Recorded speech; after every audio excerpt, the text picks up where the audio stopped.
stop every time you get to a bubble that was of importance to you, Okay. because there's a comment bubble for each Right. one that you Okay. want addressed. You guys ready to get going? Let's do it. All right. So my name is James Pepper. I'm the chair of the Cannabis Control Board. Today is Wednesday, April 2nd, 2025. It's 1:02 p.m. The board to order. This is our kind of, I guess, annual meeting where we discuss the public comments that we received around our proposed rule changes and hopefully finalize them so we can send them on their way to the next step in the process.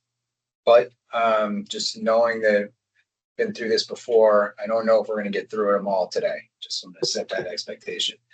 We might, who knows? But I have a hard stop at 4:15. As do I. Okay. So with that, why don't we just move down the agenda? First thing is public comment. We'll just do this the same way we always do. If you join via the link and would like to comment, please raise your virtual hand. Once we get through those, we'll move to anyone who's joined by phone.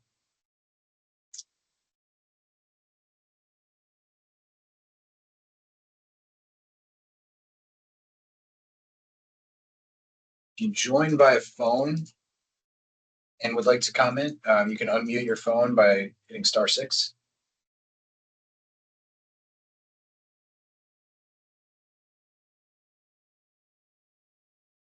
Chris? Hey, this is Chris Vickers, Rootland Cannabis. Really appreciate all your work you guys do. One thing that's just been kind of bothering me is the public comment in the beginning of every meeting. It's especially so many times you guys are covering things and then asking us to comment before the things are talked about. And it's just kind of frustrating that we don't get a chance to talk after you say everything. I just wanted to say that. Thank you. Yeah, thanks, Chris. Anyone else with a comment? And again, it's *6 to unmute your phone.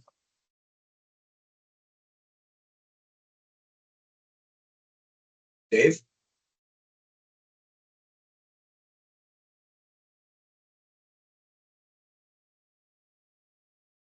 Is there a Dave that would like to comment?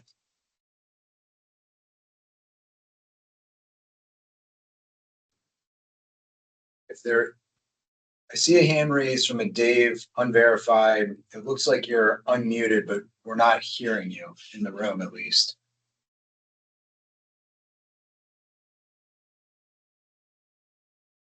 Might be a speaker problem with your computer, microphone problem. So no. Well, Dave is now gone. I will say that we do have a public comment portal on our website. So anyone who didn't get a chance to comment today can certainly submit a written comment to the board on that. So I will close the public comment window and we'll move down the agenda, which is really just to walk through the rules and the comments that we received and kind of make some choices today about whether we want to amend the rules or keep them as they are. And Gabe, I was hoping you might be able to kind of help us with that a little bit. My first comment, I should say, I've read all kind of 400 pages or however many it was of comments. I reviewed the video of the meeting that you held, and I've taken notes on some of the requests. But so I'm going to just start going down my list. But Gabe, please stop me if I skip over something that we need to address. All right. Yes, that sounds great. And then for open meeting reasons, I spoke individually with each of you. If you see something in the markup that we had talked about, if you would just kind of let the chair know, and we'll pause at that point too. All right. Sounds good. So the first one that I have, I guess we should start with Rule 1. Everyone all right with that? Mm-hmm. Yep. The first one I have is in the definition section, 1.1.3. There throughout Rule 1, 2, and 3, there's references to a medical cannabis product.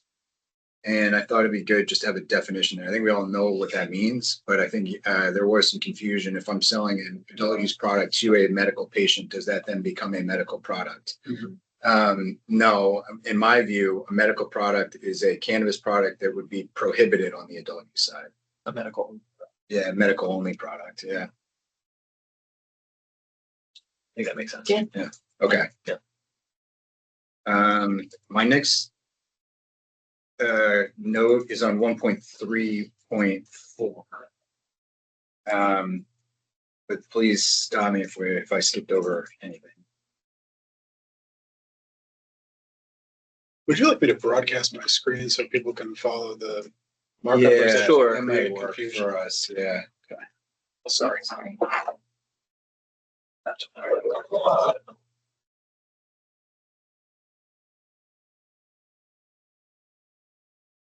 So for participants, I'm not going to enter changes on the screen, but I'm going to bring you to the latest version of the draft.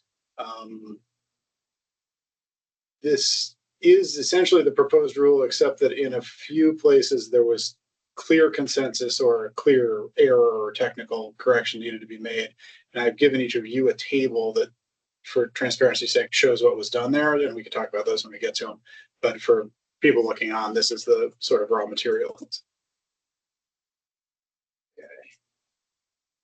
So 1.3.4 is the tier change initiated by licensee. So this is the process by which, if you are, I mean, the way that it was drafted here, if you're at your kind of normal renewal and you've demonstrated that you've hit some benchmarks, made optimal use of your, I guess, outdoor portion of cultivation. I think we all didn't remember me limiting this just to outdoor, right? This is for all. Correct. So outdoor portion of your cultivation, you hit certain benchmarks from the prior year that you can reapply the tier up, and the board can kind of consider that request. I think this got significant comment. I think the comments that I saw are there's some of this stuff is kind of vague, optimal use. And what are we really looking at for market demand is consistent? Are we saying that there's consistent? Yeah, what is consistent? Is it that there's a demand for that product, or the overall supply and demand can accommodate the change? So I took a stab at reworking this pretty thoroughly. It's the same general concept, but let me just kind of walk you through how I envision this, and if y'all kind of like this approach, then Gabe can kind of put it into a draft. It's the same basic concept, it's just more specificity. So I wanted to remove the kind of request for the board to approve this tier expansion from the renewal period, because if essentially what we're saying is the renewal period starts at 90 days before your license expires. So if someone is going and it says that you have to kind of submit your application as if it's a new application. So that means you need to have a certificate of occupancy. You need to have, basically your cultivation site in final form, inspected, all the rest. And then you're submitting this application. You don't know if the board's going to accept it or not. And it's kind of a big gamble for a person to do that. So I tried to remove the kind of request from any sort of any proximity towards a license expiration. So I have at least 180 days prior to a license expiration date. And then I limit it only to tier 1 and tier 2. So only those cultivators can tier up. So a tier 1 or tier 2 cultivator may request a tier increase to the next highest tier. So you could only jump up one tier. You couldn't go from a tier 1 to a tier 5, for instance. And then so you're requesting, halfway through the year, you're requesting that at your next renewal, you want to tier up. And then the board will evaluate that using the past 12 months production. And I'm saying that you have to use at least 85% of your authorized capacity canopy. and that you've sold at least 85% of your inventory to another licensee. So that's the kind of just basic framework. You have to hit those benchmarks. And then that market demand is consistent with the expansion sought. Consider the history of non-compliance with board rules. And then just to catch all any other information that may aid the board in its evaluation of the tier increase request.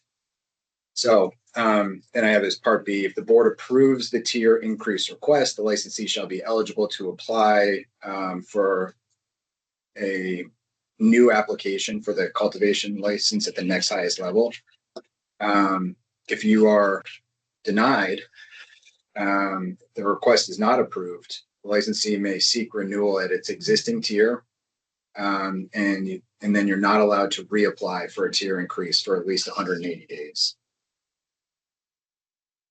Does this, just a couple of questions. Yeah. So this sounds a little bit like you're like getting pre-approved to move up. Yeah. Right? And would this occur when the other tiers are closed? Yes. Okay. Yeah, maybe we should provide some context, because I'm sure there's, in some of the comments we got around this was, how could you consider this, considering people think that the market's saturated right now.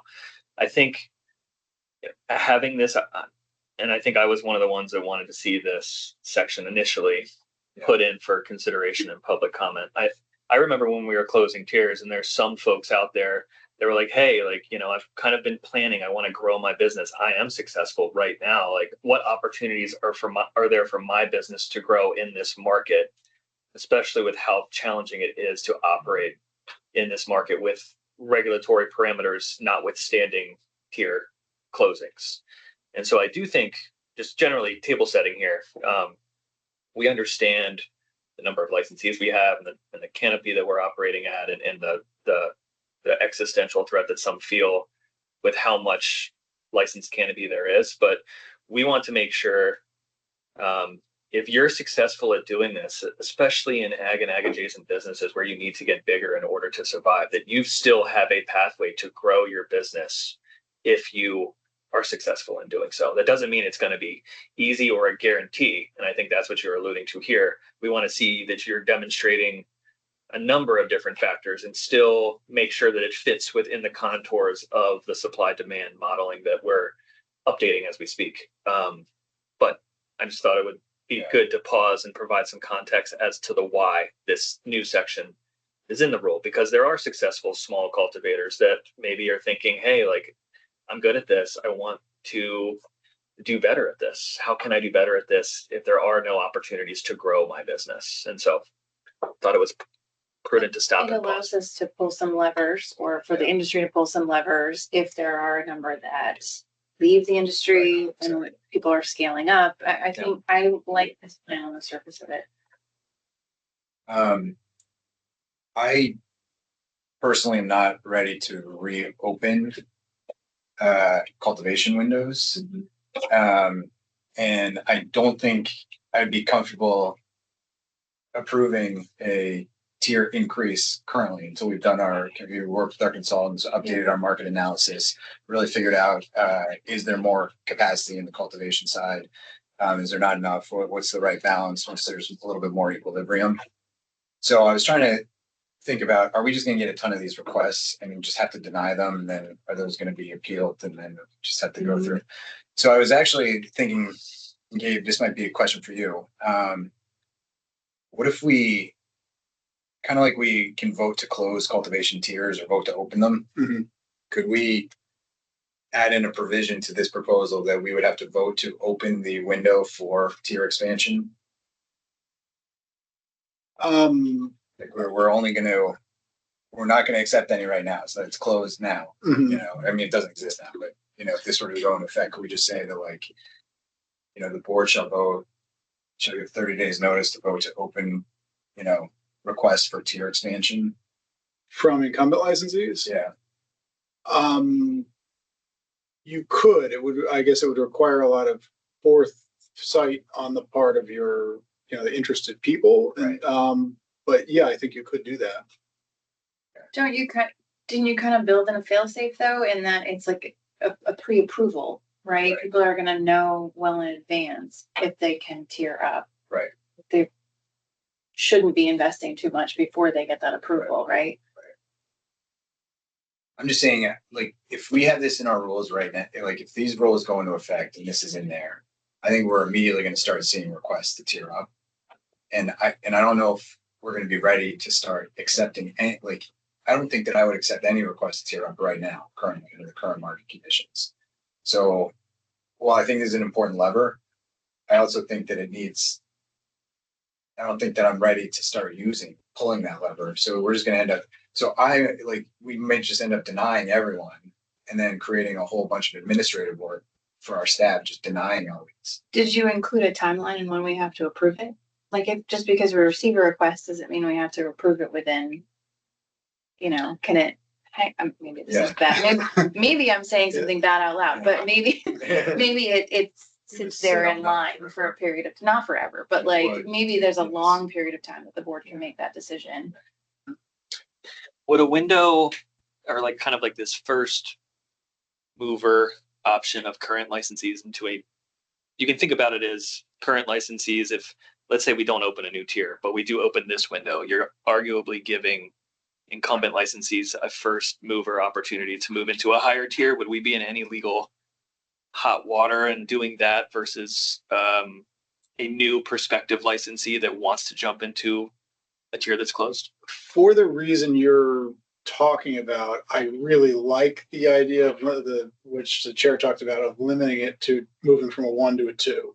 Okay. And maybe from a 2 to a 3. I think allowing that is very much consistent with what the General Assembly told you to do relative to equity, opportunity, and access for people of limited means, because the ground floor is a 1. A lot of people, as you just said, may find success there, and the ceiling is really low there. And so, there's a case where there's a pretty strong case for allowing incumbent 1s to move to a 2 easily.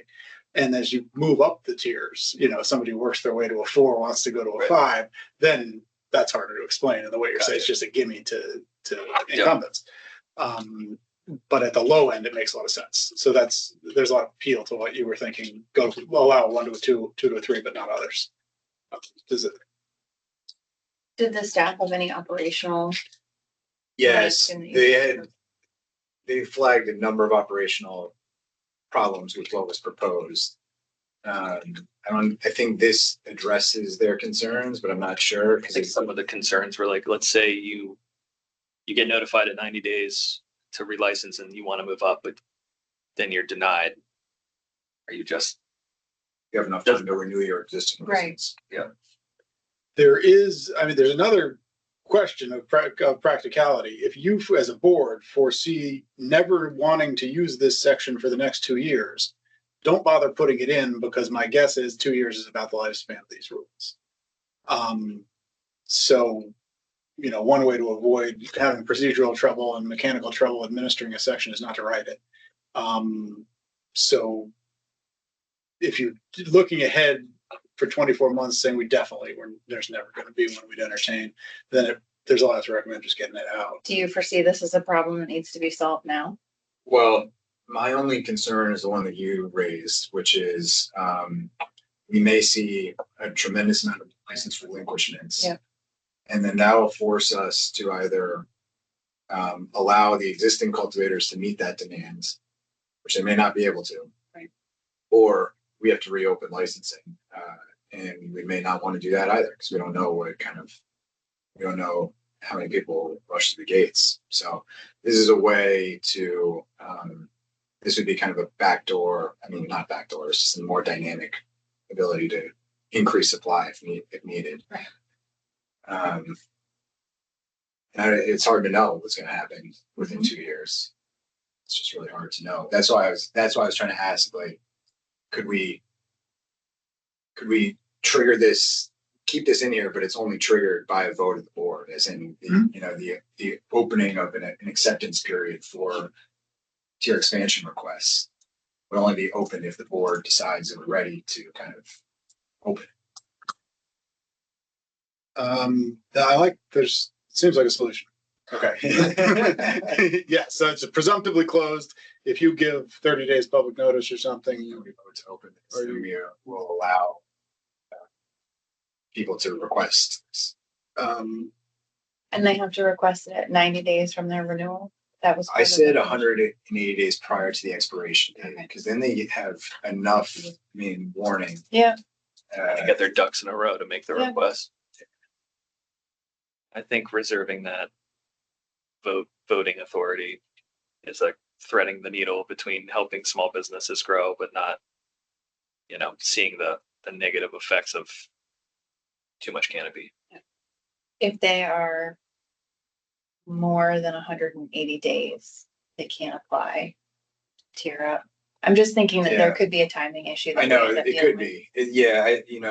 That is the problem, by being so explicit about when Yeah, you can request this based upon your existing license. Yeah.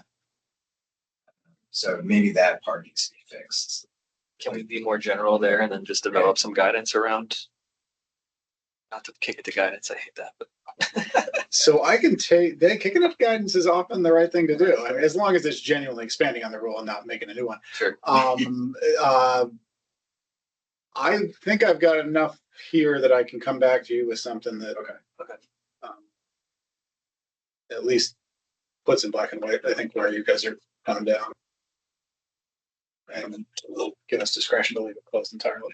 Do we want to allow twos to jump to threes or request to jump to threes? And under the right circumstances, I could see it making sense. But yeah. I mean, there might be a time in the market where that is like an emergency, Okay. actually. All right. Okay. The next, any more discussion on that section?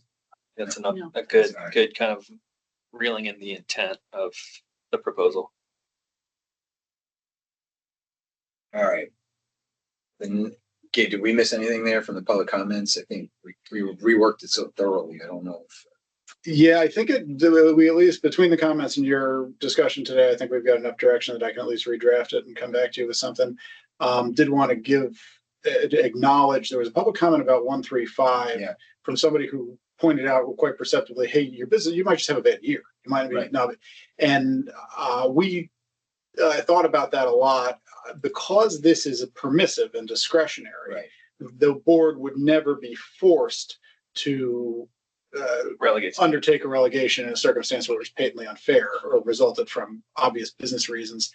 And so for that reason, I just want to acknowledge that comment and say we didn't change anything, but we believe the problem can be dealt with.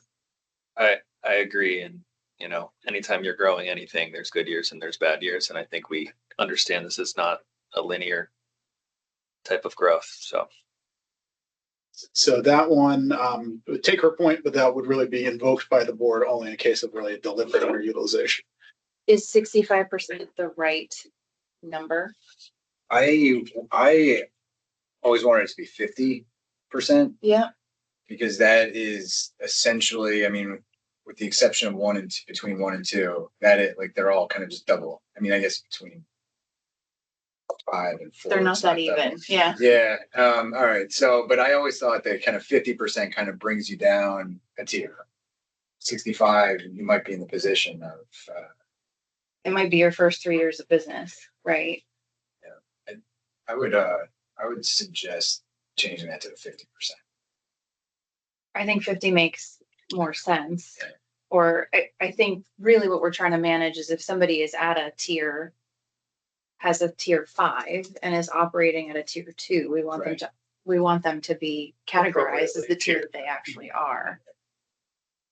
The only point I just want to make sure you consider is that 50% of a 5 is a heck of a lot more than 50% of a 2. Right, because they're not. So like at the 2, you think, yeah. But if you got somebody who's not using 35% of their tier 5 capacity, It's a lot.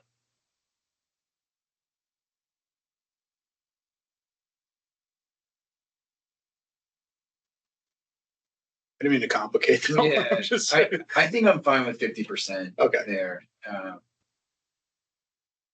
then 50% it is if there's a consensus among you guys. Yeah, so I'm also wondering, you say inspection, this can be used based upon inspection and or production data. Mhm. I'm just looking at what Colorado uses, and they look at things like sales and tax payments, like excise tax payments or something. I guess they tax things differently there. But I'm wondering if we're limiting ourselves just by looking at inspection and production data. Yeah, I mean, you can invite other sources. I was trying really just to say we don't have to take your word for it if it's, Yeah. if you go there and you can see Right. there's not. Right. But you're right, maybe a catch-all for just, totality of the, Yeah, totality of this kind of. circumstances. Okay, so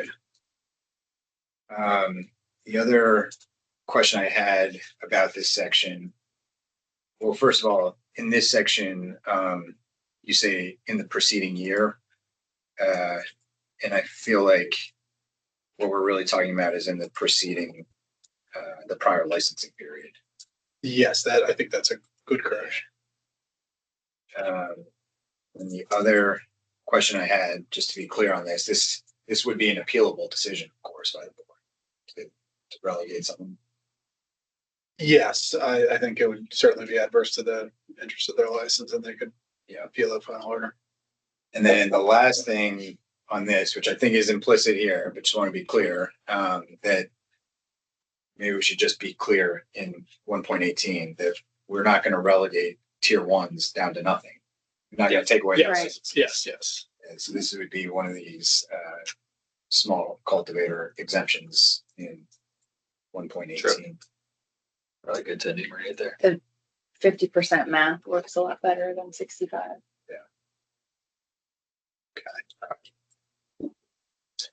All right. Any more on this one? Nope. 1.4. Just a quick basic thing, putting in a definition of prompt, just being explicit there. It's, cannabis in the second line and third line. The cannabis establishments will give prompt written notice to the board of any material changes. I'd say just give them a day amount, 30 days or 60 days, whatever. Do you have an opinion as to the number? I totally agree with that. Prompt doesn't feel like 60. 30. 30 or 15, I would say. I would defer to you for your thoughts, Gabe, or our compliance team on what we've typically been thinking as it relates to prompt. I mean, this is about governing documents. Right. It seems like we should be able to get those in Licensing. 15 days, right? Are there ones that might be challenging? I don't think so. I mean, we could set deadlines and guidance related to this. There'll be guidance that says what are the governing documents and what is their essential content. Right. And some of those are things like your plan, your shutdown plan, if there's a contingent, urgent shutdown, your security plan, et cetera. I don't think we would want to learn more than 2.5 weeks out that somebody had taken on, massive new remediation equipment or something that we didn't know about and had been using it. So 15, 20 seems about, Right. Either of those are fine with me. We say 15? Sure. All right, 15. Okay, next I have is for the medical use endorsement. Unless someone has that, it's 1.7.1. Anything worth mentioning before that, Gabe, in terms of public comment that we received from 1.4? Is this the section? Dave Silverman had some really good suggestions about. I'm not sure if it was this section. But I made myself some notes about that. Unless you two see bubbles from our conversations. Okay. Got it. I didn't mean to confuse the flow. Just want to make sure we're not missing any. No, it does seem like a big leap. But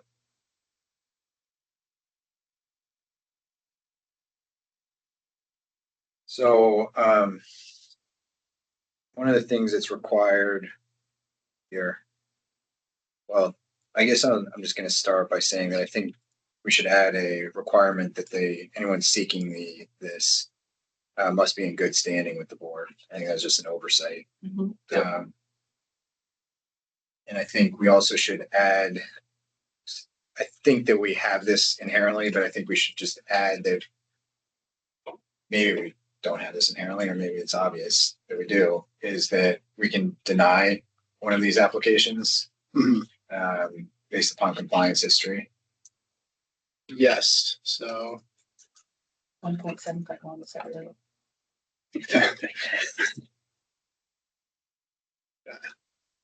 Uh,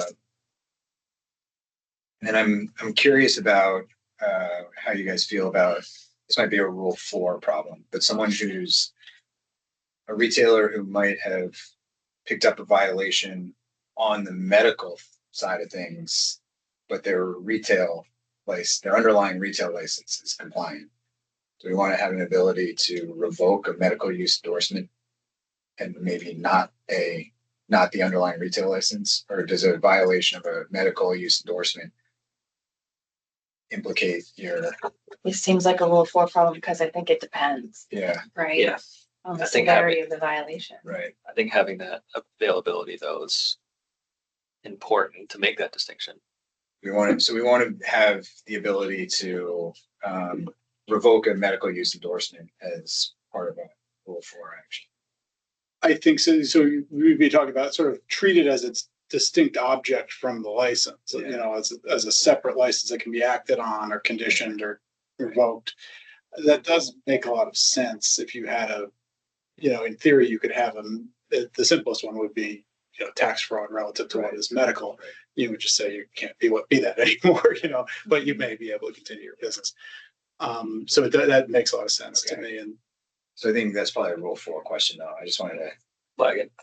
Okay. I had one other question about this Yeah. particular section. Will the medical use endorsement, the ability to apply for it, always be open? Like, there's no open and closing sort of language in here like there are for other I didn't things. anticipate us closing it. I mean, to me, the more outlets for medical products, the better. I mean, the limiting factor is you have to be a retailer. Yep. So, I don't have strong feelings Yeah. either way. It just seems like now's the time to address it if it's something we want Yeah, to I address. I guess it begs the question, if you're a new retailer, whenever we do open retail again, can you go for both at the same time, or do you need to get retail first and then work on your medical use endorsement? I was anticipating it being kind of like a checkbox on the application. Mhm. Just making sure that's clear for Gabe and for folks listening. Okay, thank you. And one of the things that had come up was, what do you mean about 171A and privacy? Yeah. And I had that think note. what we had kind of talked about was what everybody has in mind is not that there would be a mandatory separate room or something, but that it would be basically the privacy that one would expect at an ordinary retail pharmacy, where it's, stand back 10 feet from the person in front of you. Right. It wouldn't necessarily mean a enclosed room or soundproof booth or something. Yeah.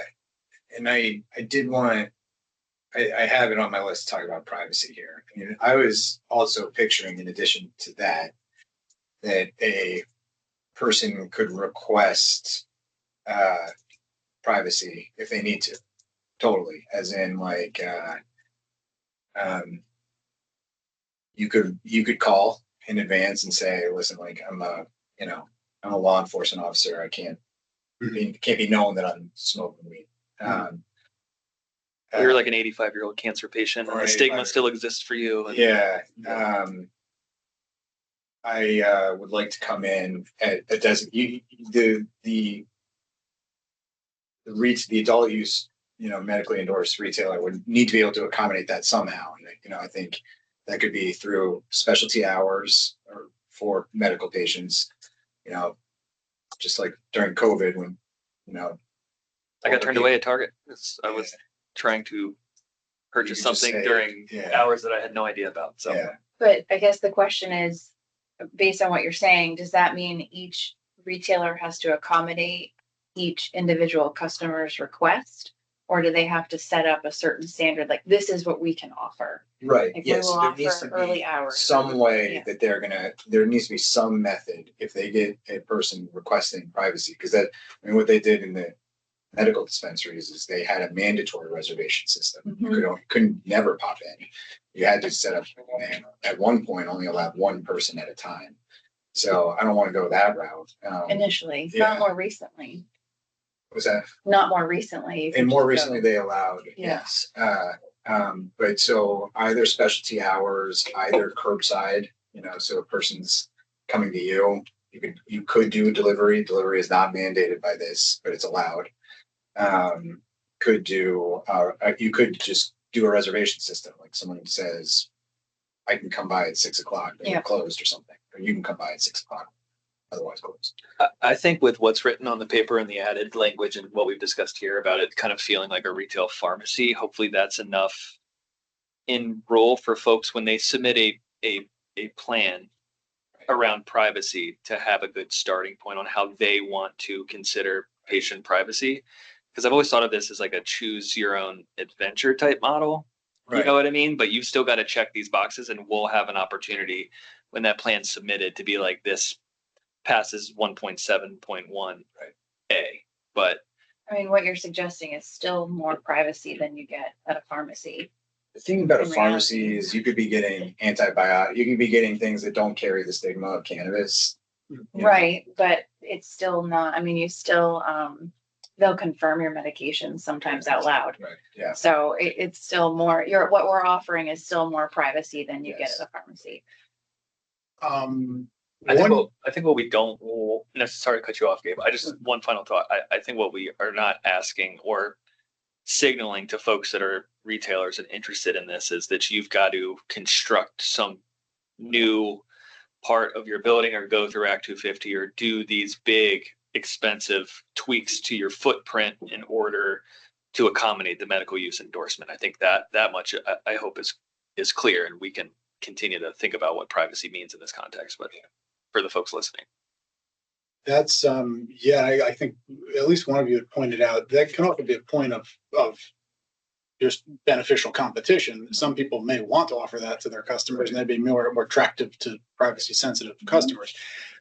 I hate to complicate things, but one thing I want to make sure you think about is the medical use endorsement with these requirements compatible with a store where only one person is on duty? If we're talking about, you've got to be able to go somewhere privately with the one person who says, I need to talk to you.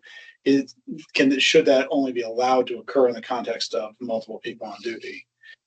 Or should a business plan that involves one person being on duty basically disqualify someone from the medical use endorsement? It is a different application of medical privacy. Right. Right. So typically medical privacy, like HIPAA, for example, is about your condition. Right. It's not necessarily that you are at the doctor's office or at the hospital or at the pharmacy. It's that nobody knows the condition that you have. So we're applying it in a slightly different way here, which I think is the challenge.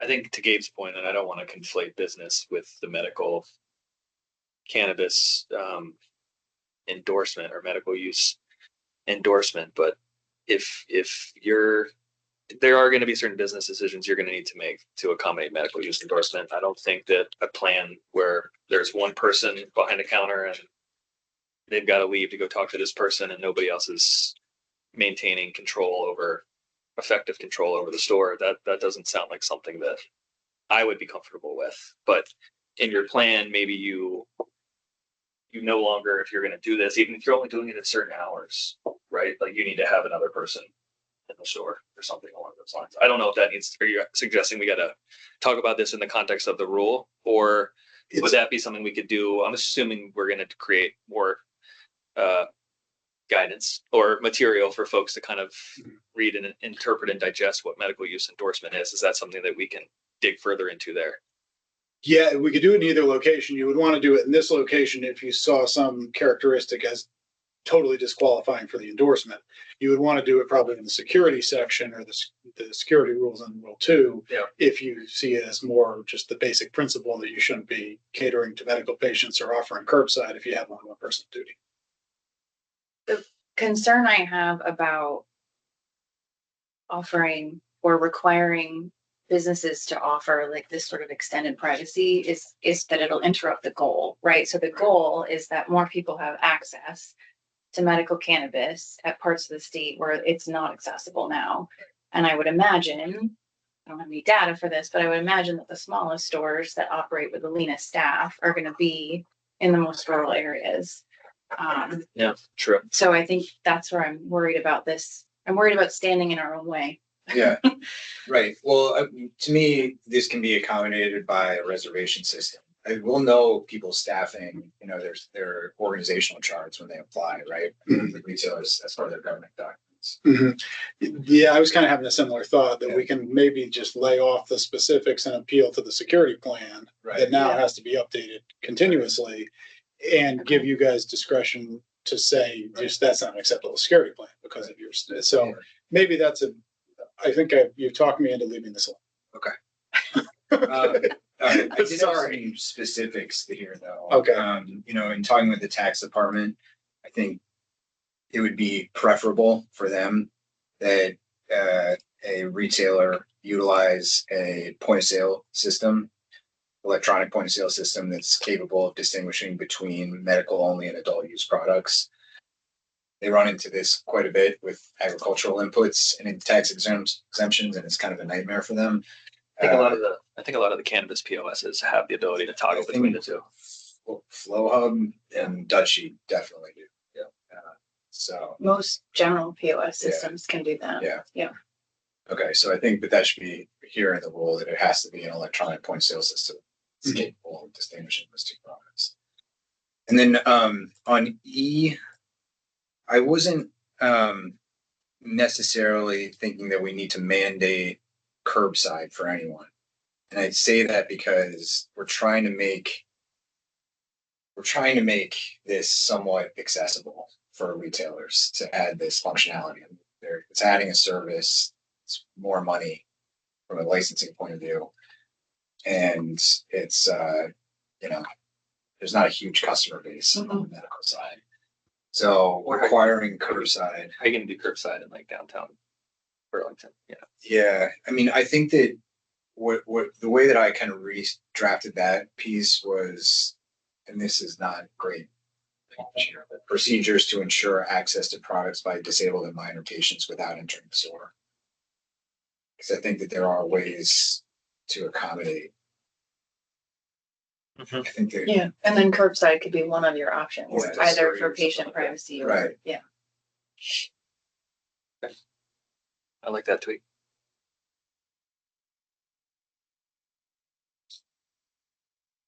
all right, okay. I don't think that's the end of our medical use endorsement rules. I think there's more elsewhere, but I think it gets split between rules 1, 2, and 3, and now 4.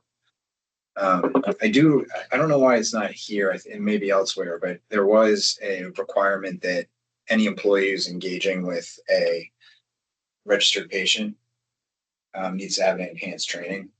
I think that's It's in 3. Okay. All right. That was a legislative requirement, Mhm. and we are developing that training currently. So let's see. The next I have, unless someone else has something sooner, is 1.11.1.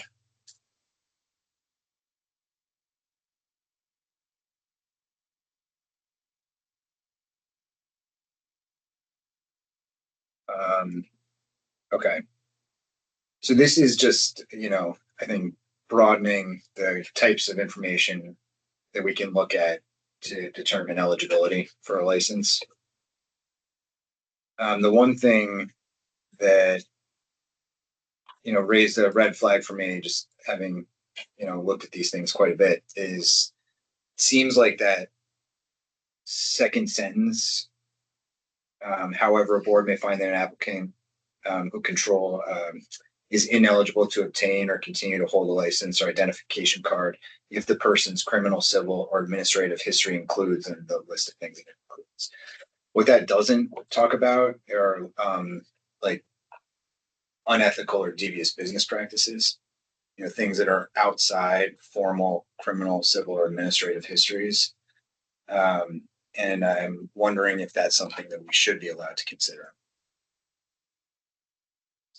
Yes, I remember asking about this at one point, Yeah. and I thought that some of those things would come up in civil or criminal records.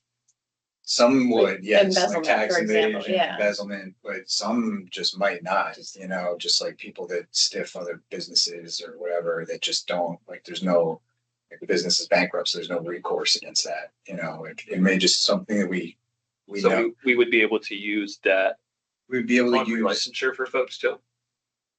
yeah, anytime, Just making we're sure. evaluating. How would we get records of that? Like in some of the Yeah. ones I've dealt with there, like a business chooses not to pursue Right, action. So the person just Right. goes away and there's no record of it really, other Right, than in I their know. employment, which we don't have Yeah. access to. thinking like news stories or stuff like that, if it gets brought to our attention right now, we just have to ignore it. Yeah. It just feels wrong in some circumstances. Yes, although I am worried about using a news story Oh, yeah. from what, you know. No, I know. I mean, Where- the benefit of having the So- formal, the benefit of having the formal history is there's been Right. there's been a due process. But, at the same time, I feel like there's a lot that we would, if we know that this person has actively kind of done something, you know, because it's been credibly reported, it's been, you know, enough. And we're hearing about it from a lot of potential other licensees. Right, so with that, in order to, I mean, there would still have to be some kind of due process, right? If we are gonna choose to Well, it'd be license or not presumptively license them. disqualifying, so then we would go. Yeah. through- Somebody would have to Then investigate it. we could bring the person in and Right. talk through, you know, kind of like what we do now. I mean, it's not like a no, it's like it could be a basis for a denial if we verify it. And we could verify it through our own investigations. Right. Mhm. Do we have the resources for that? I don't think it'll come up a lot, I honestly. have no idea. Yeah, I just like, Yeah, I mean, we're just this, precluded from using it now. Right. yeah, I mean, this amendment that you see now, this is the amended language that I've got on Right. clean. It does substantially expand what you can consider. Right. You know, right now it's driven us all nuts because you do these background checks and then you find out somebody lost 5 professional licenses in 5 states for something completely creepy, never got convicted of a crime and you can't do anything, or was convicted of a quite serious crime, but it's not on the list of offenses. And so, you know, I mean, go on. So this is meant to fix that and would, but as you're saying, it still relies on a formal adjudication somewhere Yep. of wrongdoing. And if you want a broader kind of investigative capacity to do something more like a fitness evaluation, you might want to articulate real loud and clear what is the standard you're testing somebody to, just in order to ensure. Can we rely on character and fitness evaluations for lawyers or someone else? Like, I could look at what entities like the medical practice board might apply. I think we want to grab somebody's standard just so we can say what standard people are being Right. held to, rather than a kind of, oh, we'll know when we see it. So I can take a look offline and see if there's something. That sounds in there. good. And what about something that would be illegal if it was done in Vermont, but it was done in a state where it's legal? The tricky question is, how do you know? Because it was legal there. There was no adjudication. Right. But if you discovered some patent misconduct there, you can charge. One of the changes that have been proposed to Rule 4 is a catch-all under Rule 1 that borrows language from the law of professional regulation that makes it that captures, I think it's conduct of a character likely to deceive, defraud, or harm the public. And so in many of those settings, if you get an applicant who's done something like that kind of conduct, provable, subject to process here when you deny the license, you could charge them with that violation. I think the interesting question is, can you charge an applicant who has yet to become a licensee? In many of those programs, I think the NPB, definitely LPR, you can. I don't know that we can. That may augur for a change in Rule 4. Say more about what you mean by we can charge them. Is it? I mean, can you bring to bear a violation against somebody who isn't yet a licensee? Right. So somebody in the course of the I think the answer is yes. If somebody lies on a license application, you don't have to give them a license in order to adjudicate that he Right. lied to you. But then there are more subtle things about, if we have somebody who obviously diverted cannabis from the regulated to the unregulated system as the unlicensed participant in that arrangement, can you say when that person shows up asking for a license, this is a problem that we need to, so I can have a look at that in Rule 4, I guess. It's just something to think about, but it bears on, the chair's question is sort of like how closely are our hands tied right now? Right. But my understanding of the consensus of the group is you do want authority to be able to do something if there's kind of an obvious misconduct that didn't result in adjudication and it can be proved. Right. It can be proved. Yes. Yeah. Yep. Okay. So and just to touch on something, so it's a different process. This is about an applicant's eligibility. Mhm. We have a separate rule about if we find out about one of these kind of presumptively disqualifying events in a licensee, like we could revoke a license if we uncover a disqualifying offense and we decide that's the right move. Yes, and you've recently done that. Okay. Great. All right. Anything more on this? I know it's complicated stuff. I don't think so. From me anyways.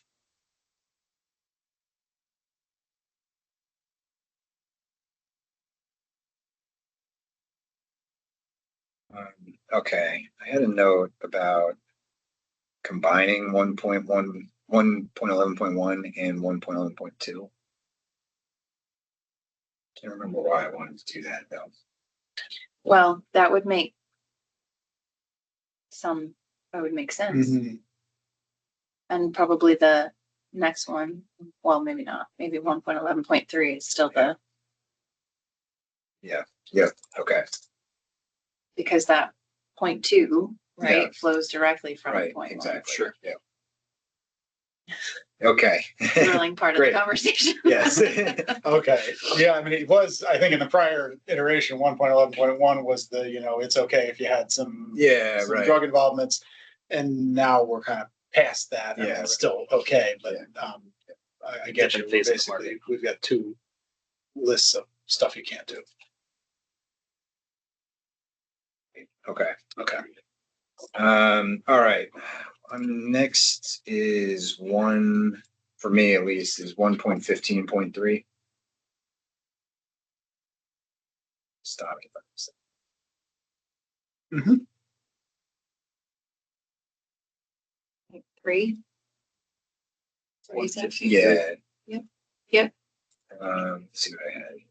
In B, Mhm. this was a request from, I think Crav or Silverman, which I agree with, that term corporation is too narrow. That it should be previous licensed person or entity. You see that?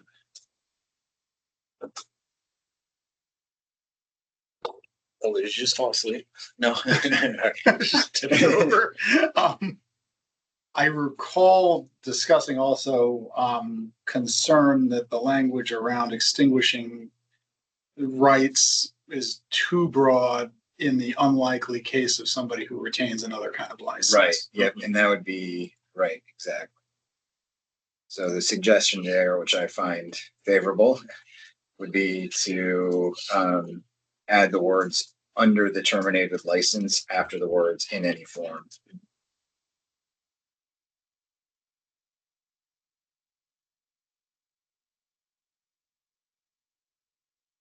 And then C, I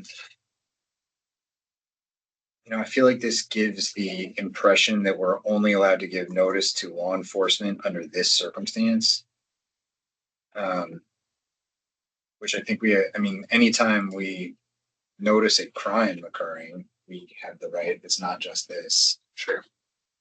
So I think that should be either, Strike it or? I think just strike it. That's a Yeah. strike. Okay. 1.16.4.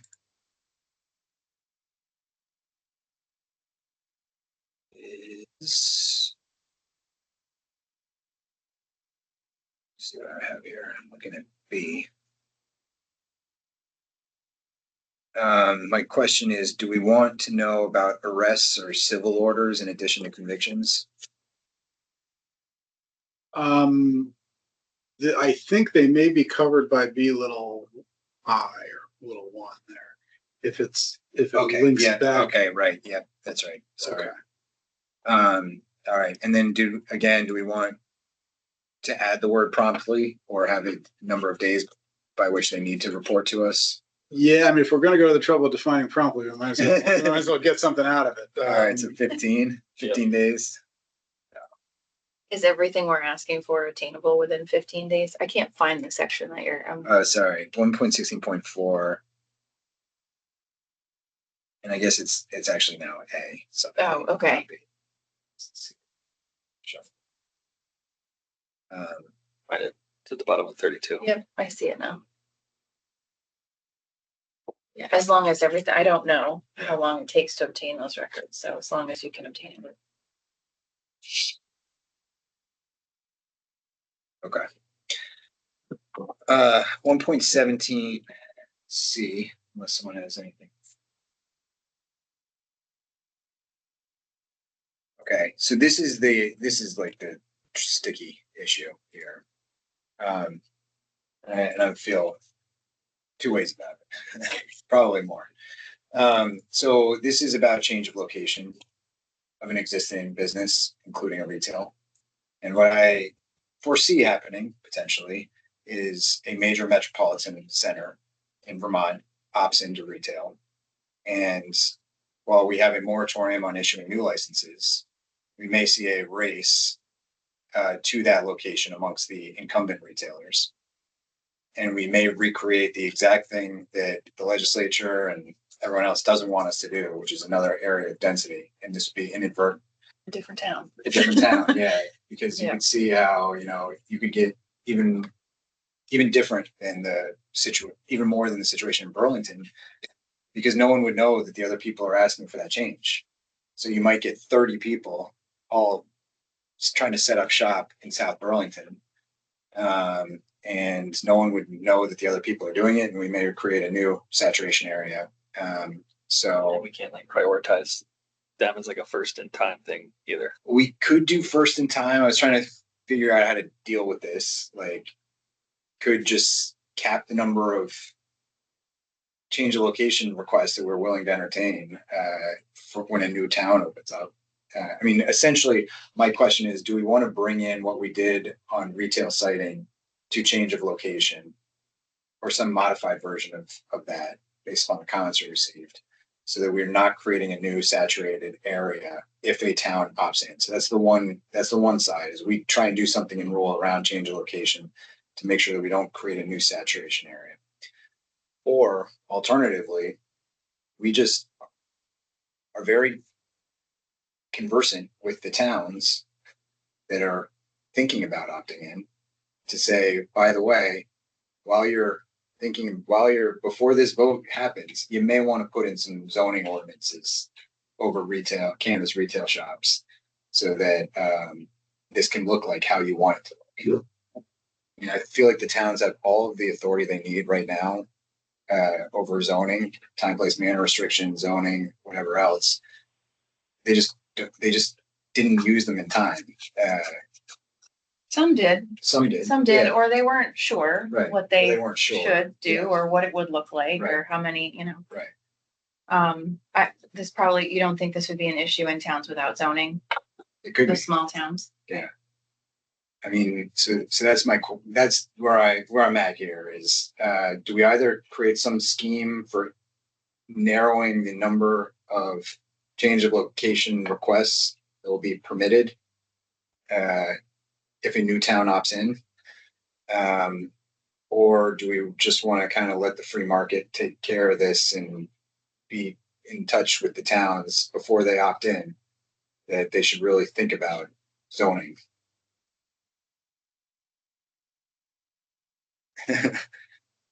Trying to think about this practically Yeah. and how it kind of it lines up with we pulled retail siting from this and we're going to continue to work on that while retail new licenses are in for an unforeseen period of time into the future, not available. Also thinking that when's the next opportunity for a new town to opt in? November? I mean, they could do it. They could do it whenever they want it, but I'm trying to think. I'm trying to think about it practically. I mean, but versus theoretically. The next logical time to me would be next town meeting day, and then subsequent to that, the next primary or general election. Just trying to weigh the. There's 3 possibilities next year. Yeah, I'm just trying to weigh the theoretical versus practically how big of an issue could it end up being. I mean, this would be kind of an interim policy, right? While we wait to set up a more rule related to retail siting. The thing about retail siting, the rule that we had, it was limited to new retail locations. So it wasn't really thinking about changes of locations of the existing. That's true. We can think about it. The legislature did strike that word new. So the next rule we'll be able to consider will be about all changes of locations. It will be about all retail. So I don't know how you guys feel about this. I mean, what we heard from some folks in the comments was our retail siting rule as we drafted it was too permissive. Mm-hmm. It didn't take into consideration, by relying on municipal borders, didn't take into consideration regional markets. So we could, for this change of location, we could try and use take the basis of what we had, maybe make it less permissive, and insert that in this change of location section. Or we could just let the towns take care of this themselves. I'm always a fan of local control. I will say that they'll look to us for guidance. Do we feel like we can provide that kind of? Yeah, I mean, the only concern is I'm a select board, especially in a town just opted in. I don't have a local control commission. I don't know much about this stuff. And we say, get yourself ready for cannabis, do what you're meant to do. Their hands are pretty closely tied by the, no de facto prohibition stuff and the kind of leftovers from the tension between cultivators and retailers and the cities and towns that they anticipated would be very conservative. So it's sort of and so one is I'm not 100% sure they wouldn't bump their heads against that statute. The other is I think they may be very uncomfortable not to have a standard to apply. Yeah. They've just kind of got this person coming at them saying, I want to be here. And we've kind of exported our problem to them without a key to the map. So on the other hand, I really do like the idea of who knows better than the local government, what's good for the locality.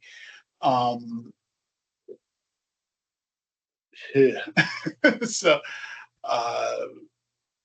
but you could require that it has support of the local legislative body. But I worry about what is the basis for their decision to support or not. You know what I mean? Mm-hmm. My problem with us imposing a regional cap, like our retail siting rules contemplate, is how are we there's a limited number of spots. We have 30 people that applied. We're only allowing 3. How do we decide those? And first come, first serve obviously makes a lot of sense. But there's also a lot of time where the application is with us. And we'd have to be exactly equal with all of the time that is with us to give all those people a fair shot. And we would have to follow our own prioritization rules, right? Well, Well, I I'm just think- asking. One of the things, I mean, we're sort of imagining these relocation requests coming when, the dam breaks in South Burlington or something. Consider also that a lot of people may just find they're in the wrong market or they're going to do better somewhere. Maybe a principle that says the board may act will weigh in favor of a 1.17 application that a proposed move relieves a concentration problem and Sure. may consider, it as a demerit if a proposed move would aggravate a concentration problem. You then have to kind of define concentration problem, which, as you were kind of saying, you might want like a light version of what was proposed for the siting rule. But it would be a shame not to allow, Oh, for sure. moves that fix Right, yeah. things. But I do feel like you want that discretion to say this is making the problem better or worse. And if it's making it worse, then no. Couldn't we do something similar to what you proposed for tearing up?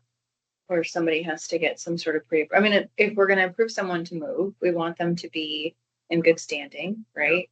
Good standing compliance. We want them to be in good standing with taxes and all of those things. Is there something in that tearing up rule that we could apply to this in terms of using either prioritization or how many we allow or? I want to get subjective in the analysis. That's one of my main Okay. concerns. But that's not to say no. I'm good standing literally with the just board. thinking out loud. Yeah, no, Yeah, exactly. yeah. No, same. Can we say just no more than X number of licensees in any new town? And I don't want to say until our retail siting stuff is figured out in the rule, but let's say that somebody opts in and the rule says, oh, there can be 2 new licenses there until we figure everything else out. And then it's still a prioritization game, but I don't know. I mean, I think that's probably the best path forward until we figure out exactly what the density should be, right? Otherwise, we're still just kind of guessing. Right. How about a really simple, there's probably something fatally wrong with this, Simple. but what about a real simple rule that just says no 1.17 relocations to a municipality that already has a cannabis establishment? Full stop. So there'll be a race for that first spot in South Burlington. Well, and then one in South Burlington. But it also means there could be one in, I don't know, pick a tiny town. Roxbury, where I live. Roxbury. Hey, it's on the way to Sugar Bush. I'm surprised that nobody's ever tried to push, Just throwing that out there. I mean, it's hard to come up with just a real quick. That's why I said 2 instead of 1, because 1 creates a bigger race, but 2 is still a race as well, I mean, as long as they're finite, there's going to be races, sort of. And so it's like, Again, I'm trying to think about the practical versus theoretical over the next short term. I mean, practically 1 or 2 is easiest for us. It's the clearest, right? So we It understand doesn't, the I mean, density it in kind of communities. hinders the free market sort of competition of Yeah. this, but there's a But then, yeah, balance I mean- between. Yeah. I mean, we could just rely on local approval too. Like we could just say that a change of location requires acceptance by the select board or the local municipal authority. I think where I draw only concerns there is, and we've seen it play out in other states where the more local you get, the more opportunities there are for backroom dealing and who gets to pick that slot, Yeah, but us picking it creates some other challenges. Yeah, I'm just playing devil's advocate, I guess. Yeah, mean- there is no perfect way to do this. That's clear. I don't mind us, I mean, I think this is an issue that is not an immediate problem because no one's opting in for the next, 12 months. Something we really need to figure out, especially for the whatever future retail setting where we have. I mean, it could just be that we just publish every change of location request that we get in real time so that we don't have 30 people racing towards South One spot or Burlington. 2 spots if, Yeah, you know. of course, that didn't really help us in Burlington. You know, like we were publishing that data as soon as there was like 3. You know. Yep.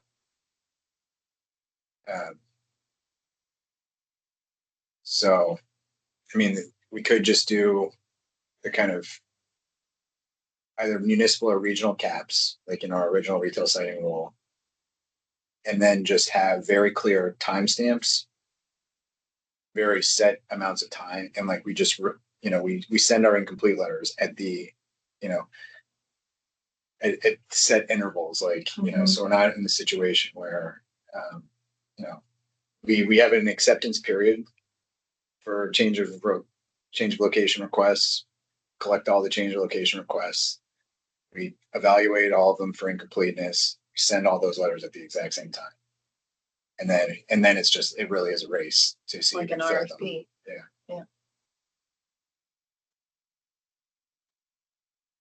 Well, I'm getting the look, so I'm thinking that this needs to. It's giving me like Yeah, we anxiety. need to bring in, what we need to do is talk with our executive director about how to make this happen. The simplest is just require the select board approval. The second more complicated is to cap the number and then find a process that works for issuing them fairly. Or third is just let free market take hold. So anyway, I think this is an area, Gabe, where we should probably just put a pin in it for now. Yeah, I think I'll take this one home with me.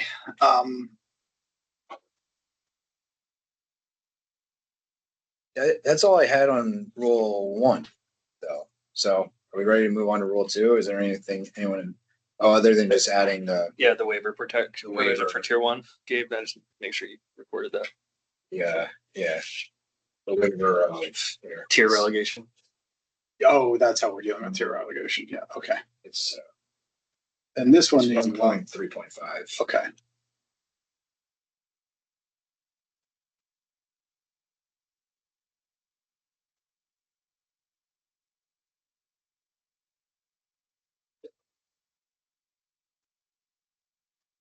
At 2 for 3 devices. All right. Time check 2:15. Does anyone want to take a break or anything? No. Gabe, you all right? I can do 2 if you can do 2. All right. 3 and 4 should go relatively quick. Do we need to discuss the retail siting because we Yes. we kind of like sailed past that. Oh yeah, We we're should taking probably out say retail something out siting. loud. Okay, Right, yes. The existing retail siting rule authorization is being amended by the legislature, and it really does not make sense for us to implement a rule that we immediately need to probably redo. So it has been removed or should be removed from rule 1, right? That's where it was. It's gone. Yeah, so, if that bill is to pass, then we'll use the new criteria that the legislature has laid out in order to kind of think about how to approach retail siting. It's good of you to mention the most important thing. Well, we've been talking about it. Right, we got so much conversation with Either the I was committee. distracted when you said that, or it No, didn't get said. It did not get said. No, it did not get said. I'm glad that you mentioned that because I think a lot of people are tuning in for that. So the retail siting rule is on hold pending the implementation of some legislation that would. So if that happens, we'll look to pick that conversation back up in July, August. And probably Yeah. just that. I would assume just that, Yeah. yeah.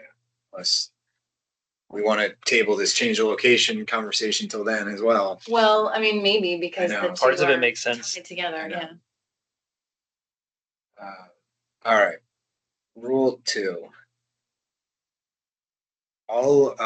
Gabe, I'll scan this quickly for the term medical cannabis product, but if it is in here also, which it might be, adding that to the definition section. Yes. And then, and for both of the definitions, this one and in rule 1, we got another comment that I think is good.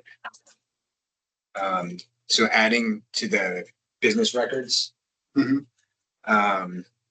That was Dave's. Yeah, that's it. Yep. Any contracts, arrangements pursuant to which any third party provides the applicant with outsourced services, including staffing, HR, including purchasing, and inventory management, just as a way to really stop or avoid a violation of the one license per entity rule. So that would be adding that to the business records definition. Okay.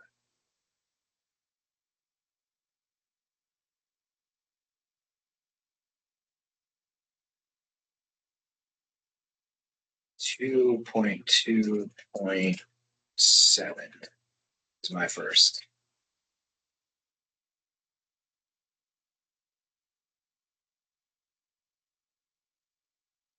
This is about the standard transport manifest. Mhm.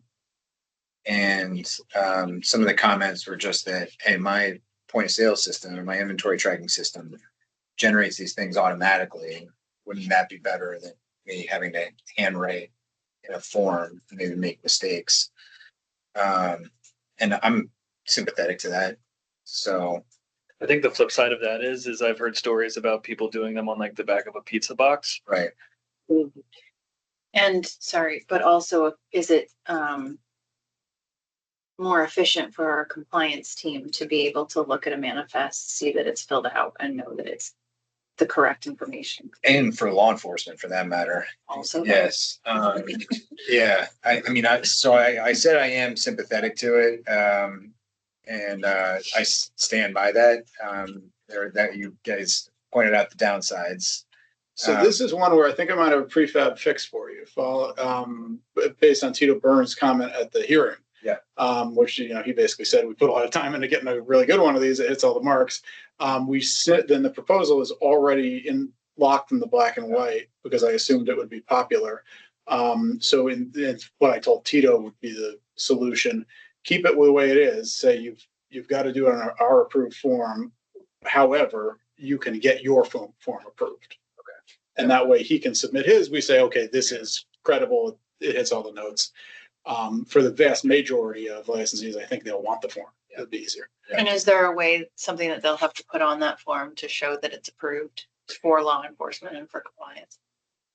Yes, I think we could ask them to put some kind of a stamp or seal on it. Okay. I think the number of people asking for that is going to be exceptionally small. It's going to be people, I think, that made their IT systems already around it. Yeah. Okay. We can add it to our law enforcement training as well, just like that this is what you should look for a transport manifest. Yep. And call us if you don't. And some people, I think Tito had sort of said, if you can make it fillable in a certain way, I can adapt to it. Just don't make it fillable. Yeah. Right. So, All right. okay. 2.2.9. Unless anyone has something before that. Oh, this one. It's attention. So Yeah. So this is the kind of this was aimed at making sure this was the kind of brand licensing. If you're making products on behalf of someone else, that someone else also have a cannabis license was the original proposal. Gabe, can you walk us, and we got a lot of comments on this. Can you walk us through how you changed it? Yes, as you said, we got a lot of comments by people who were licensing brands to manufacturers that were very concerned about the effect it would have on their business, or that they have to get a building when they were really not touching product. So this softens the language considerably, trying to get you the discretion that you need to address real problems where consumers are being deceived or misled, or where there's unlicensed activity by somebody that insists they're not touching cannabis but plainly is.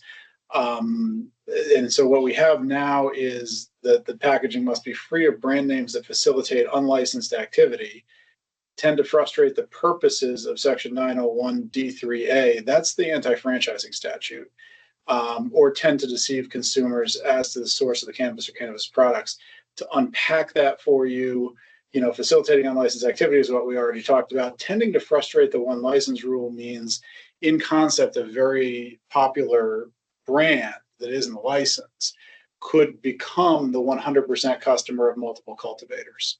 and effectively franchise those cultivators, because what they say goes. It's like being McDonald's only potato supplier, or being a potato supplier whose only customer is McDonald's. Right. You do what they say. So in that case, if they were basically a covert way of franchising, you could say no to it. And this would happen at the point of PR. They would just say, we're not registering that because it's, and so that's it, or tends to deceive the customers as to the source, meaning customer ought to be able to look at the thing and say see who manufactured.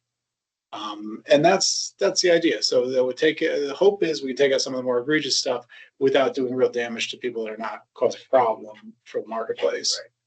Yeah, I think that this kind of clarifies what our intent is behind putting something like this in versus the way that the words were previously read that kind of frustrates business relationships in the state.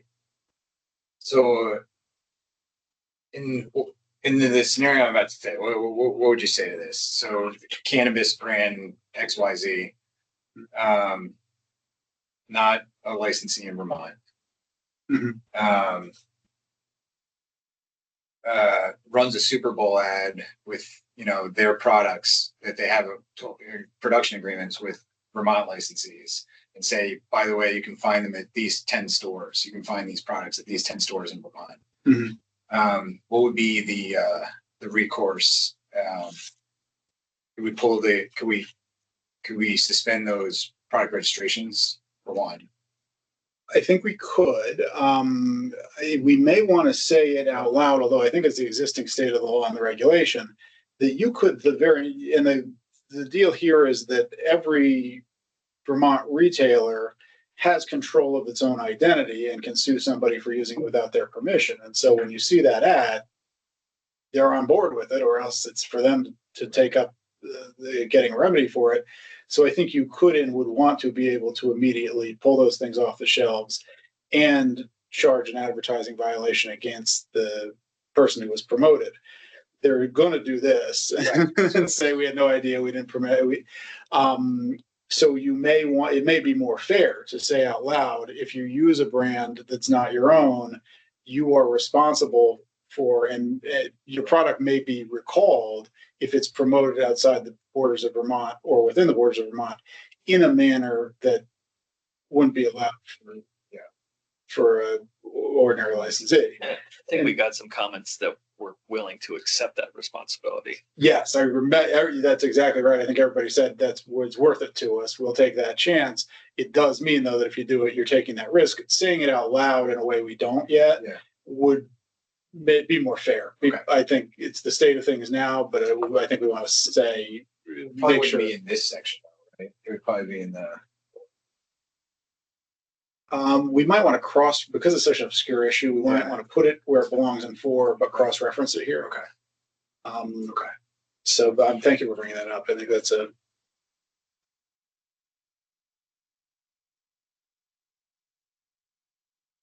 I think we actually need to go, that was 2.2.9, Yeah. right? So I think we actually need to go back, Okay. sorry, No. to 2.4. K talks about the manufactured food rule. And Oh yeah. when you look at the manufactured food rule, it like explicitly says that this does not apply to cannabis. So I worry that we're creating a loophole. Yeah. Basically, I think somebody could argue to, our new friend, the judge, like, this doesn't actually apply to me, but it's been applied to me, right? Unless we Yes. pick specific parts of it. I think it will say, notwithstanding that section of the rule, you shall comply with Yeah, Okay. it as though Okay. it were enforced by health and Okay. will enforce it. But that was a good catch, because you're right, we go in a perfect loop. yeah. But beyond that, for like future, I think we should start looking at cannabis industry standards, because Yes. the food doesn't quite fit in and Yeah. the agriculture doesn't quite fit in, but there is a development of standards. It We've is, talked yes. about that, yeah. In fact, the next. ASTM's getting closer on a lot of the Yes. cannabis stuff. Yes. Yeah, the next rule amendment relates to ASTM. That I have There's one more before Oh, that, okay, though, sorry. because that's 2.2.10, Yeah. right? And then you have a note here that says discuss Wednesday. the. Yeah, this Oh, I is do. 2.2.6, yeah, yeah. Do you still want to discuss that one? Ah, yes, the inventory tracking. Oh, right, System. this came up quite a bit, yeah. This was 2.2. 6E. 2.2.6E. Okay, sorry. Thank you for catching that one. So we got a lot of comments about this one.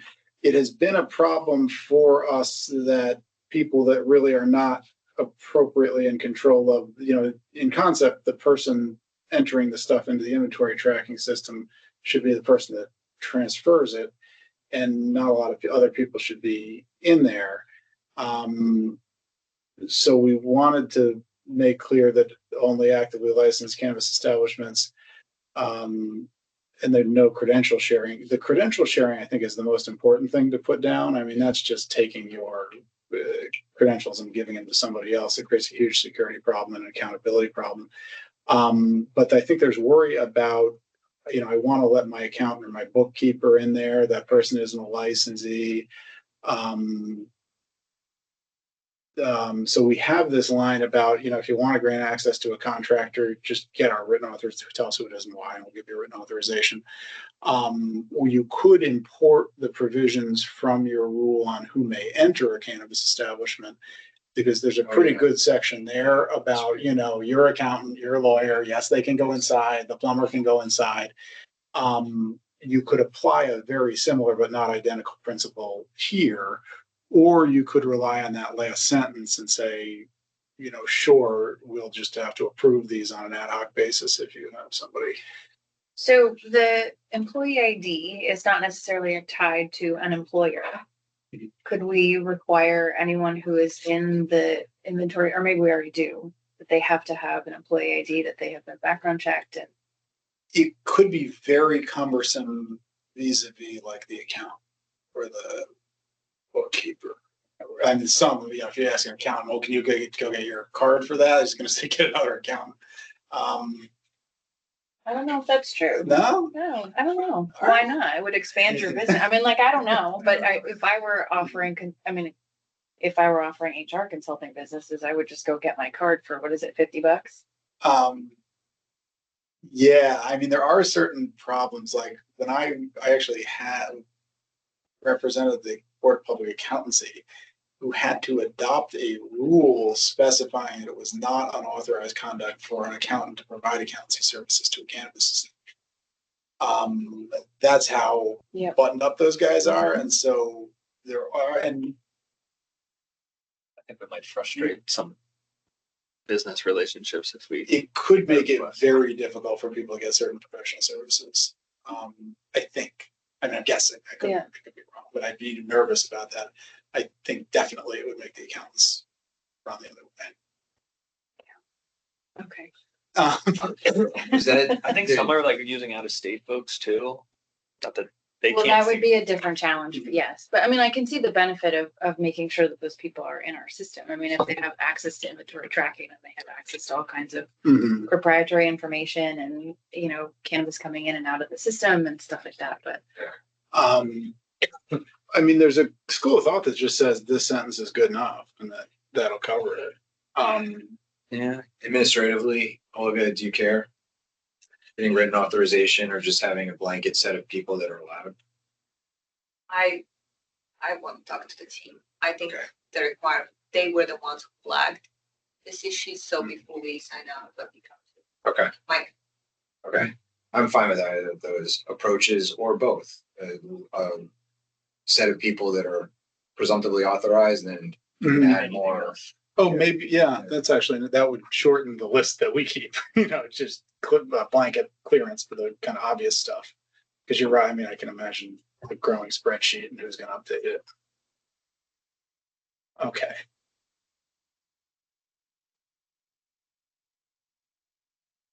All right. We move down to the symbol. Yep. All right.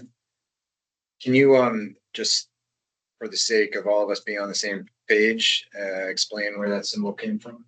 Sure. So I think the symbol was in development when we developed the initial symbol that we had. And it was maybe like right as we were approving our rules that ASTM, their D37 committee, which is so ASTM for folks who aren't familiar, they're an organization that sets a number of different standards. Most people would know them for setting safety standards. I know them from like they pick the shade of yellow for your safety signs based on how attractive it is to someone and likely to stand out. You know, when your headlights hit the sign for construction zones, things like that. That's why all of our stop signs look the same. It's why all of our stop signs look the same and why people know exactly what it means when you look at that stop sign. So the idea here is similar in that we're adopting something that I think 2 other states have already adopted. It's likely that perhaps more will. Right.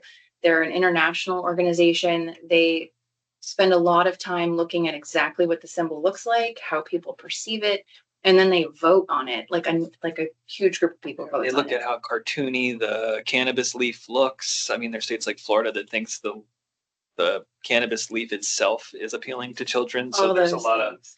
So in terms of a warning symbol that looks similar to other warning symbols. In fact, while New York hasn't adopted this, part of their symbol looks a lot like this. So it just makes sense, I think, to move to something that is a standard that's developed with a lot of eyes on it and professionals who really look at like what does the symbol look like? What does it mean to people and how does it translate in terms of consumer safety?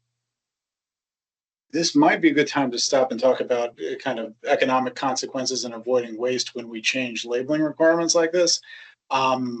People said in the comments and elsewhere said not unreasonably, you're going to cost me thousands of dollars. I already printed the stuff or I already got the stuff. The common sense thing to do is just allow a run out period. And then the question in terms of drafting is, do you write the period in the rule, which I don't recommend because you're going to wind up with old dates that are left over, 15 years later. Yeah, it's like until this day in 1969 in some of the code. Well, that's why it was even challenging to think about how we did the moving to a new town that opts in if we went in a certain direction and be like, until we get our new retail site and stuff.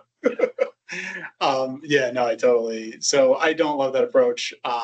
The simpler thing to do, which I hope you will do, is announce, there will be one effective date for this rule once it's adopted, but you as a board can waive implementation or enforcement for certain sub rules, like those concerning. You could just write a blanket waiver, literally attach it to the printed new rule that says something to the effect, of course you can use the already purchased stock. But enough said about that. So what is a reasonable sell-through amount? 2 years, 1 year? To me, it's stop. With the day the rule is adopted, you should stop investing in stuff that isn't compliant. Stop buying it, stop ordering it, order compliant stuff, and then run through what you've got. So you don't have to throw it Don't out. even say a date. You might want to put a date that's where things get ridiculous, like if you haven't used it in a year, but that's to your judgment. Those decisions don't need to be made today. I just want to point out, really, for people that are listening anxiously, obviously you're going to do common sense things like that to avoid imposing undue costs on them. And I have had preliminary conversations with Massachusetts, Connecticut. They want to adopt this symbol, but they don't want to spring it on anyone. I don't think we're springing it on anyone. We talked about this last year. Mm-hmm. We actually talked about it the year before. Mm-hmm. It was like right in a situation like this, the day that they adopted it. Right. So, the Department of Health was not comfortable just throwing out all the work that they had done. Right. And that you had done with them. So We'll have a reasonably long run out. Yes. For everybody listening. Yes, we can. We've dealt with this before. We can deal with it again, but nobody's going to have to throw everything in the garbage. mostly we received quite a few comments on the warning that's in 2.2.10a. Just reiterate that we don't change anything about this warning unless we get it approved by the Department of Health. I've actually had the Department of Health actually may be interested in making changes to this. We'd have to have a similar, sell-through period if we ever do change it. But they're waiting until there's a new health commissioner in place before they really dig into this warning. When they kind of revive that conversation, they're interested in what Canada does. There's, I think, 25 different warnings in Canada that are all like one sentence each, and it's based upon the type of product that it is. So there's one sentence for edibles, one sentence for, concentrates.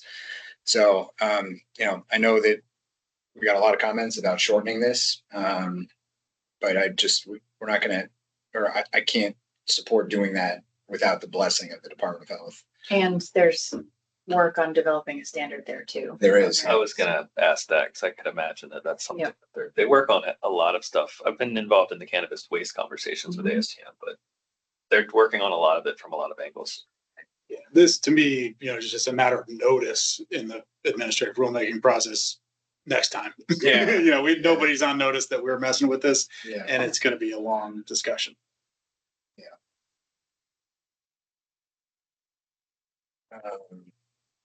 Okay. 2.2.17. My next one.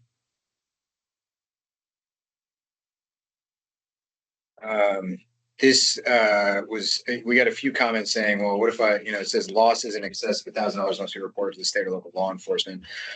Well, what if I just drop a box of gummies and it's $1,000? Like I have to call the cops about that?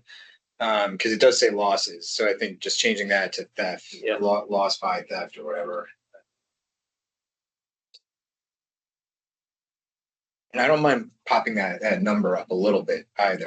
Like we don't want to get in the situation. I feel like, Gabe, you were describing a situation where people are kind of like claiming that they got robbed, but then where's the police? Yeah, 6 weeks ago. Yeah. My life savings is like, when did you report this to the police? Well, I didn't. Yeah. It leaves us short of documentation, and it means some significant amount of cannabis was diverted and is unaccounted for, and we don't know as the regulator. But I think most of the comments from this came from just the overbreadth of the original wording. Right. What was intended is what is only lost to theft and diversion, not spoilage, accident. Right. Yep. And $1,000 seems like the right threshold. If we changed it to theft, I think I'm more comfortable with it staying. Okay. All right. Moving on. 2.2.19.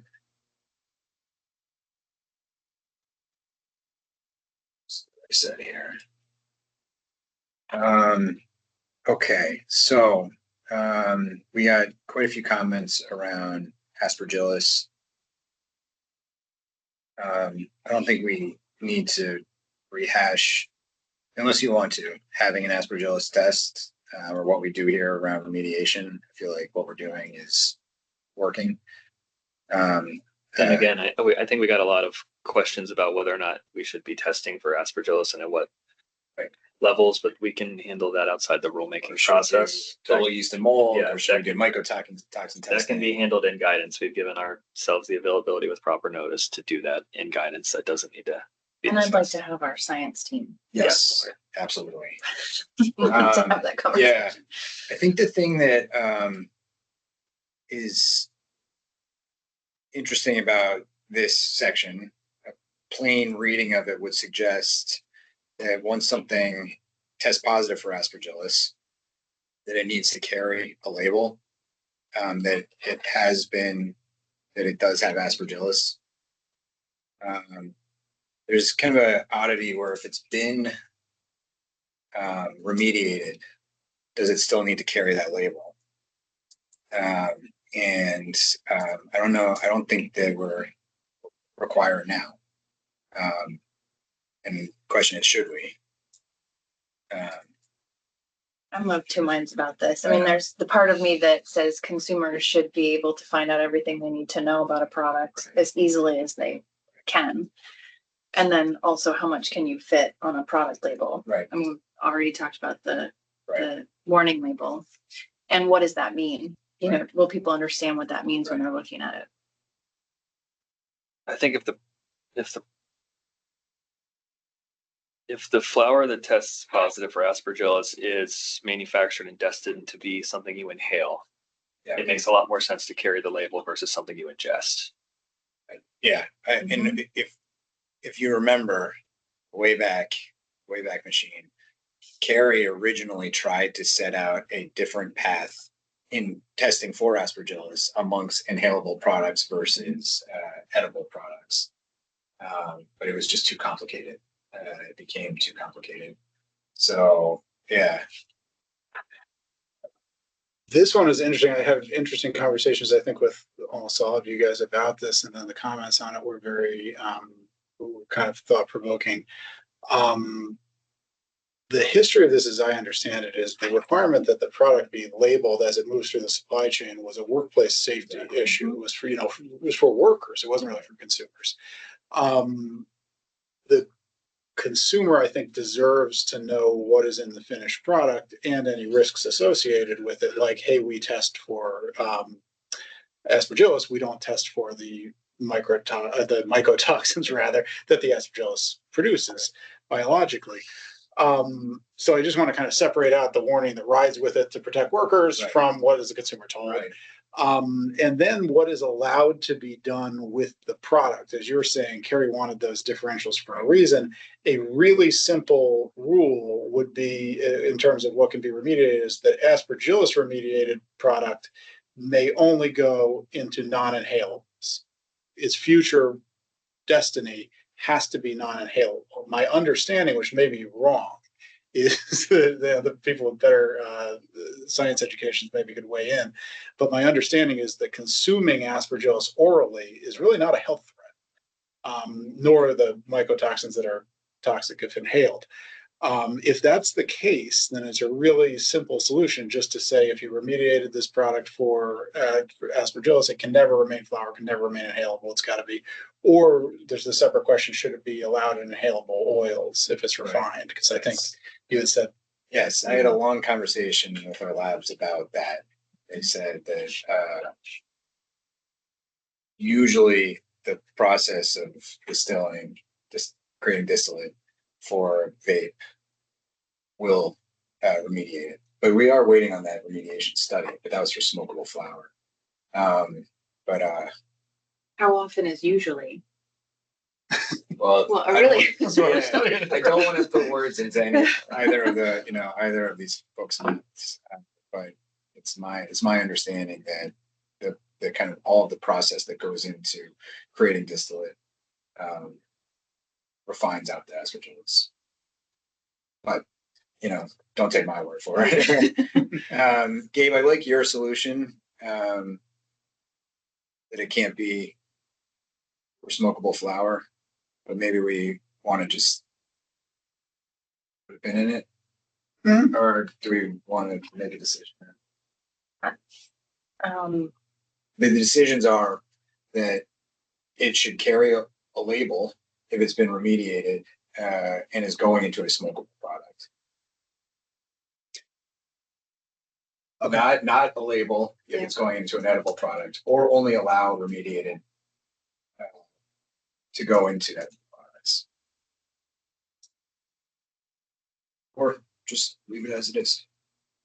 Yeah, I'm trying to think about it from the perspective of somebody who's grown cannabis and had that test positive, knowing that their options thereafter are to recoup anything of value or limited. So if we further limit their ability, that might make it even more challenging if we limit it just to oral ingestion. That makes sense in my head. But does that address all of the public? Well, if it's been remediated and it's been labeled, if it's flour, if it, there's people that are doing that, and I feel strongly that, that should carry a label if you're gonna get pennies on the dollar for that regardless, There is, of course, the complication between remediating through X-ray, which leaves dead aspergillus, versus remediating through creating a distillate or something like that. Yeah. No, I'm just trying to think. So what? Because when people, aspergillus isn't necessarily something obviously that's been done intentionally. Like the other parts of the remediation here are around pesticide remediation. There's a little bit more. There's less argument on intent there, I would imagine, than what we hear about from aspergillus. So I don't know where I'm going with this I guess I would pick the second option at this point in time, but if we need to put a pin in it, meaning which was the second option, which was it needs a label unless it's for edibles or orally ingested. If it's smokable. It's still allowed. You just got to accompany it with a label just so folks have opportunities to recoup some. that makes logical sense if you're thinking about it from the perspective of at least to me, from the perspective of somebody who is sitting on a lot of product that they don't know what else to do with. They might have more options than to find a home for it. Perfect. Okay. What about D? I know this is one where we spent a lot of time talking about this. This one, and the origin is we had an unanticipated circumstance, which was basically blameless manufacturer winds up in custody of pesticide adulterated distillate of considerable value that they got by merging inputs, and then felt it was unfair that they would be treated as someone who intentionally applied the pesticide. And I guess, there's fairness on one hand, and then there's the kind of consumer protection bit on the other hand, where it doesn't matter to your body what the intent of the person that put the pesticide in there was. So that there we are. So this was proposed as a way to let, there's an assertion that I don't have the capacity to assess that there is a remediation process for this that will effectively, bring it back under limit. You could say it's got to be non-detect. You could say it's got to be under the action limit. The action limit really is meant for environmental drift for outdoor cultivators. So using those action limits for this purpose doesn't make a lot of sense. I think it might make a lot more sense to say it's got to be non-detect. There is the question, the conceptual question, what did it do to the rest of the product? Even though it's non-detect, did it chemically alter the rest of the product? However, in a way, because most of these pesticides are approved for consumption in inputs to baked goods and other, jams and whatnot, we're kind of running that experiment already on food consumers, and there's not been a problem, So that's enough said from me about it. I just want to tell you what are the complications here. And I think the other concern that I've heard through the conversations, both internally and with others, is does this create some type of secondary market for intentionally using pesticides and still finding a pathway for your product? I just don't know if I believe that market conditions are going to really be so attractive to intentionally tainting part of your crop, getting pennies on the dollar for it, and selling it thereafter. I just don't know if it's going to create a secondary market that's going to be a huge concern. Yeah. Because this really happened because, well, I don't think we exactly know, right? I mean, somebody blended a bunch of different products and, trying to trace back who. Sounded like someone had a falsified COA. Exactly. Yeah. And the point I think here is that manufacturer, who arguably acted in good faith, held the bag to the tune of a significant amount of money, Yeah. So not allowing a path for remediation certainly will make people hyper aware of their business relationships, which I think is a good thing. It will certainly make it so that no one has any incentive at all to use any pesticide. But then, just as Gabe said, the kind of fundamental fairness, this person was harmed. It was an unintentional act. If we are going to go down this path, I'm just weighing both sides here. I do like the non-detect as opposed to the action level, because then it truly, then the concern is what byproducts did the remediation process create? As you said, we're doing that already. We're running that experiment already. I think it should carry a label if it's been remediated, because we don't know what those byproducts might be. At least we're giving consumer a warning. I know that the label probably makes the product worthless, I guess. And just one thing on the intentionally versus unintentionally, like when we did the retailers roundtable or manufacturers roundtable, it was pretty clear, like, if you have the atmospheric drift and it's at, and then you know you're going to concentrate it by 10x, so you see the COA with it. Like that to me would be not in that would be an intentional adulteration if you concentrate something with trace amounts of myclobutanol or whatever else, because you can do some pretty simple math to realize that you hit that detect level. So I don't know. Do you guys feel strongly about either just saying no to remediation, which is certainly the safest, most consumer friendly path, and just have a bright line rule on this, or have a pathway that may encourage some deviant behavior? Well, I think a pathway with the proper guardrails would hopefully not encourage deviant behavior. Whether it's a non-detect accompanied by a label, I think I would be comfortable with that. I'm fine with going. I tend to be really conservative when it comes to this stuff. Yeah. Like it's, but I also don't think people read labels. Yeah. Even though I think things should be on there, I know people don't read them. They should have the option though. So I'm inclined to go with what you're saying, Kyle. Okay. You got all that, Gabe? So it's got to, like, the remediation process has to get it to a non-detect, not the kind of thresholds. Okay, and you do want warning. So for aspergillus remediated product in edibles, there's no need for warning. Right. For pests, because of the stability issue, for pesticide remediated edibles, yes, with a warning and a non-detect. Yeah. Okay.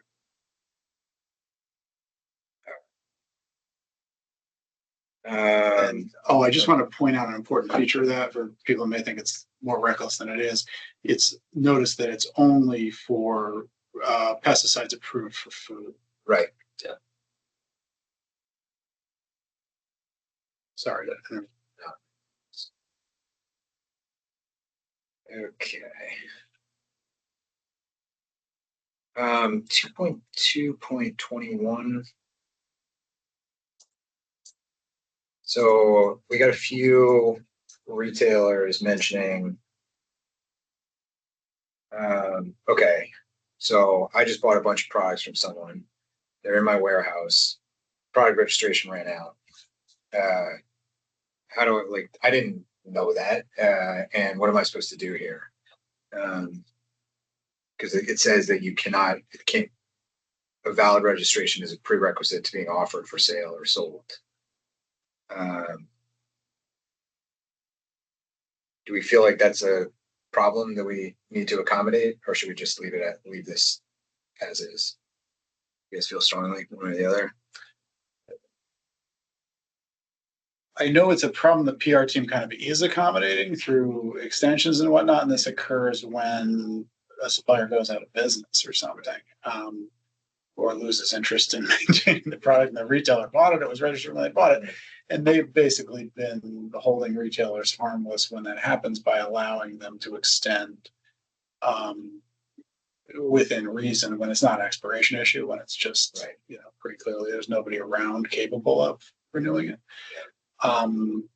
It might make sense to give some out loud safe harbor for them, but I don't. Okay. How far out? I can't remember in the comments if anyone said like how far out those, this issue occurs. So if the legislature approves a 2-year registration, will we see this issue as frequently? That's true. Right. So that's part of my question. I mean, and really the question for me is not about the annual renewal. It's really about the expiration date. Right. And on the flip side, though, if we're saying no to consignment, it might become more of an issue because you can't give back. Yeah, You right. Purchase this product, it is now yours.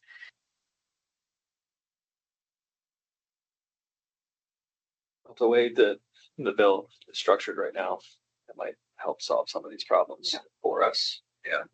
I mean, I think right now it says that we would have the availability to determine which would get a 2-year product registration, which would get a 1-year, and maybe this is a scenario for 2. I don't want to get ahead of myself, but also like 2-year-old bulk flower. Yeah, it's also kind of Should that be being sold? I don't know. Well, why don't we leave it as is for now? I think there's gonna be some vehicles for us to Right. fix it. And we'll have a much deeper conversation about expiration dates when Well, that are right. gonna be necessitated by the 2-year product registration. Yeah, and Situation. if we knew what a Best Buy date was, Right. to your point, like, we don't know Yeah. how long, I mean, we know what everyone's opinion is about how long smokable flower is good. We don't really know. Yeah, and I can get it because somebody might have registered it as a cultivator and then sold it 6 to 8 months later, and then the retailer only has it for a certain amount of time, right? So it's too case specific, I feel like. Okay. Let's see, what was that? 2.2 and 21. Okay. 2.2.23.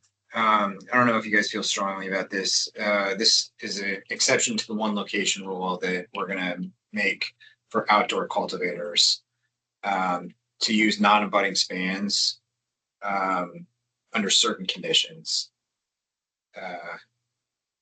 Those 2 non-abutting spans need to be under common ownership in the same municipality and not separated by more than 5 miles. I'm fine with that. We've ran into a few one location problems that were, it's almost ridiculous making people that have just a farm with like 10 different parcels, but they're not abutting, but there's a greenhouse on one and there's a shed on the other. Can't use both. So I'm fine with this. The question that I had here was, do we need both sub I and II? Do we care about both of those, or do we? I was just wondering if they I should be think in you should or. eliminate the municipality and it'd be more regional. You're gonna take one, take I. Yes. But I'm thinking like on my road, like part of my road's in West Brookfield, part of my road is in Yeah. Roxbury, and the Yeah. farm on my road operates fields on both sides of Yeah. the municipal boundary. The other question that I had is how are we determining 5 miles, Gabe? Is that 5 like drivable miles, or is As that crow flies, I think. as the crow flies? Okay. And then the word farming. I know you and I discussed how to kind of put some, not teeth behind it, but farming is an interesting determination in Vermont. And I know it says historically. Yeah, and I But think you also might what is also want to say historically- continuous use for farming so that a developer Yeah. or something can't patch together an old farm that it wasn't even that anymore. Yeah. So that would make sense. And used for farming, that's anyone that has a farm designation from ag, is that right? There's a fire safety. There's a fire safety Okay. definition that might be a little bit, considering that they're also the folks that are typically helping us do some public building determinations. It might be Yep. good to use theirs, Okay. I guess, But historically and continuously under common ownership and used for farming by that definition, I think works. And like I said, getting a farm determination in Vermont and being a farm is something a lot of people take a lot of pride in, but it's not the most challenging determination to get. I think that's why I'm asking. Yeah. So I think just ensuring that, and what does historically mean here? I'm trying to think 3 steps ahead and what this could do to the one license rule Yeah, and how, the price of eggs these days, although they're falling, not too hard to get a farm determination if you have a couple chickens. And do you want to your point about this is gonna cause problems with the mischief, as written, it doesn't prohibit the merger of multiple discontinuous Yeah, I discontinuous think- properties. You just want to keep it to 2? I think 2, yeah, maybe. Notwithstanding above 2 non-abutting span, cultivation of 2 non-abutting spans is permissible for these things. Yeah, So they then don't you want could to, theoretically have 4 properties, right? If they're abutting each other and there's abutting each other down the road. as long as they're abutting, that's all like one thing. I know we got some comments. If we think that the limiting it to 2 solves the comments, I think so. I mean, to me, it's. Cause I'm like, and again, like, ag not background notwithstanding, like the farm on my road operates 6 fields, hay 6 fields every year. But do you need 6 fields for cannabis activity? I don't know. They're not the same thing. You know what I mean? I think lots of farms operate like that. They've sold pieces. Yeah, you for know, sure. But I'm thinking like, oh, maybe you're growing in one place and you're drying in another. And I'm trying to think out loud. Is 2 the right number there?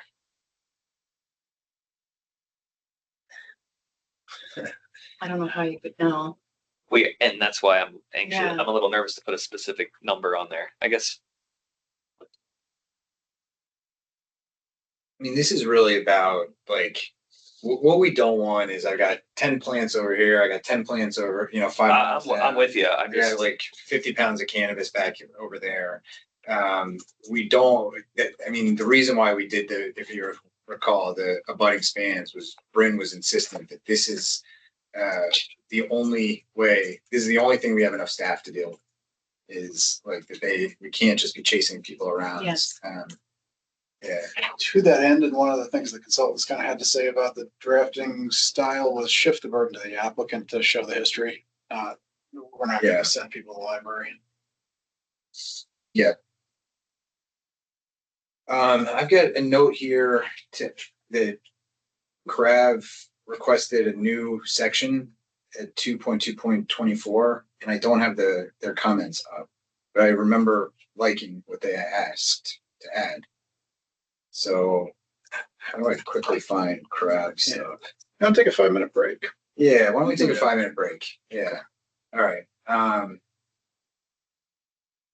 Patrick, would you mind just putting up the away message if you're not asleep at your desk? I'm here. Yeah, just give me a minute to set it up. Yeah. Okay. All right. So we'll be back just we at 3:10.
All right, Patrick, sorry, took a little bit longer.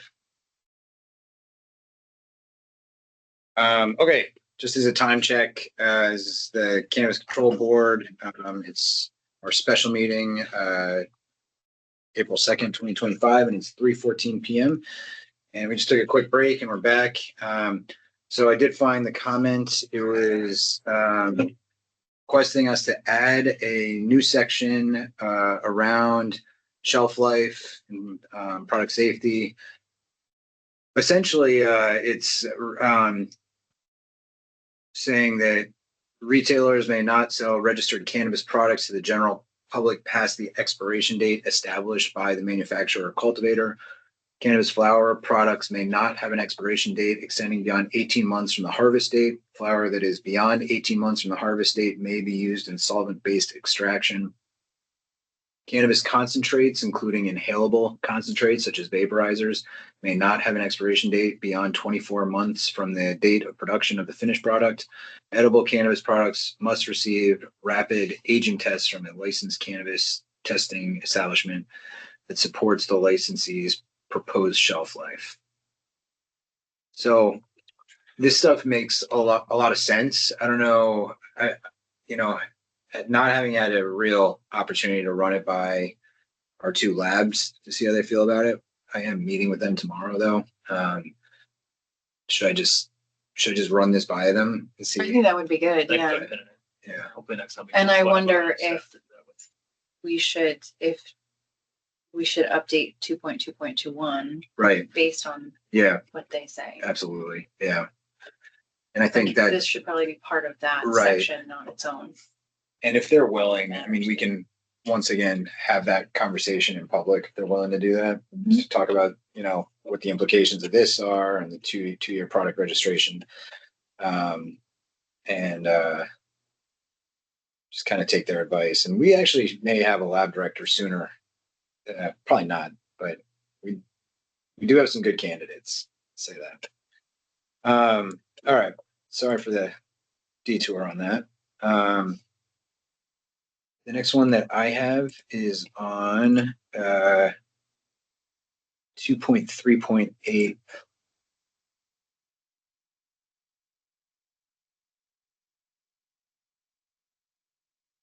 See if you have anything before that. I don't. Now, this is just a dumb thing that came into my mind Dangerous. about employee sampling. There's no, and maybe this is just stupid, but there's no prohibition around cultivators providing samples to just anyone with an employee ID card, whether they're actively working in the industry or not, or actively selling cannabis or not. It's kind of like you get a $50 card and you can get free samples.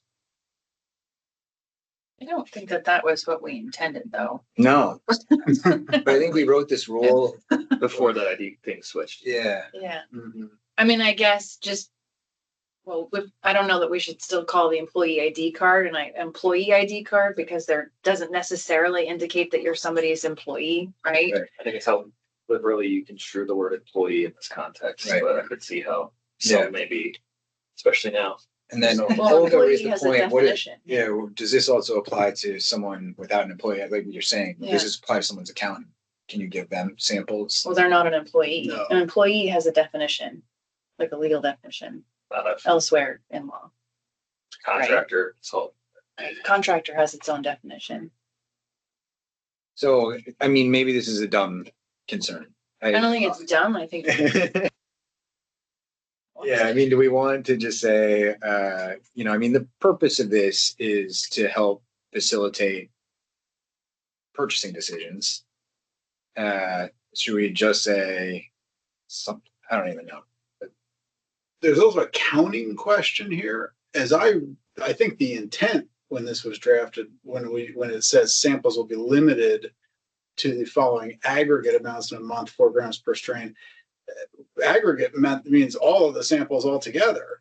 And I think a lot of people have applied it to mean per person. Right. And you can get really absurd results if you have a large number of employees of a large retailer or something. I remember putting forward this concept from Massachusetts's regulations when we wrote these rules, and I was trying to balance. Now, I don't know. I mean, we were trying to balance. You're not going to give away so much cannabis that you end up at a business loss to yourself from a revenue perspective. Yeah. And like, how much are you actually willing? And maybe 3 years into the program that But if you have a compliance is seeing. surplus, I'm just, that's the origin of where Yeah. this stuff came from, was Massachusetts. I have heard, and I don't know how, this stuff was gossip, that people like retailers are demanding these samples almost as like like a prerequisite of me doing business with you, is I want, essentially like an ounce of cannabis for every one of my employees every month, or I'm not going to stock your products. Well, that sounds like a problem not solved by increasing, I don't know. Yeah. That sounds like a different nut to crack somehow. Should we want to limit this to people with employee ID cards that are actively working for a licensed business, yeah, and make sure that we're talking about aggregate amounts of the entire, like not per employee amounts, but aggregate amounts? Mhm. just looking Is for that- the aggregate amount. That would make a lot more sense. Because I mean, I feel almost certain that people are treating that as a per capita Yeah. count. Yes. Yeah. You all right with that? I mean, Yeah. I mean, yeah, what was your intention other than doing what Massachusetts did? I mean, obviously it's so that people can sample things and taste, get a sense of the product before they buy it. I'm trying to memory recall now that I said it out loud. I mean, I didn't think that people would be giving all of their employees each an ounce a month. Yeah. To that We end, also made sure you couldn't use that as like a perk to Right. work there. We Right. didn't say it's not a perk to work with Right. a vendor, which sounds like how some, it's not even you a perk, can't it's a use it prerequisite. by law in lieu of compensation. I'm just gonna say that out loud. Well, yeah, I remember having that conversation, Yeah. 3 years Yeah. ago. You can't use it as part of how you calculate wages. and I mean, you may want to, because it's so easy to say, well, that is my intent, I just do it. You may want to limit it to employees who either have purchasing authority or work as bud tenders.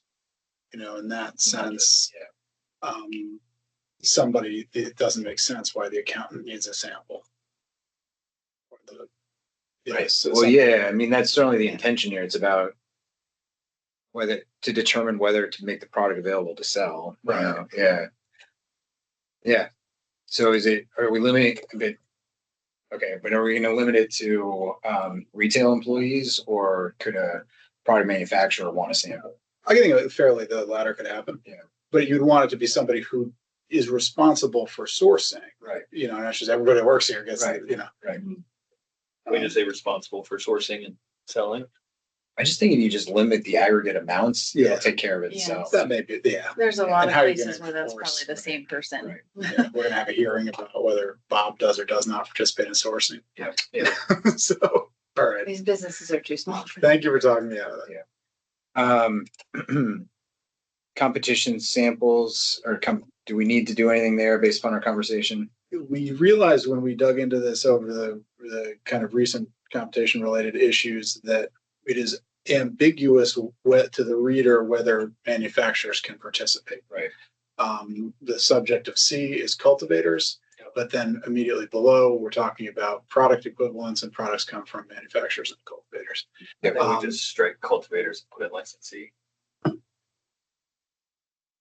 Does that mean a retailer can provide the sample? Or manufacturers. Wholesaler, Manufacturers and cultivators then, trim team? or employee. Or, I guess they're not licensed. Fair enough.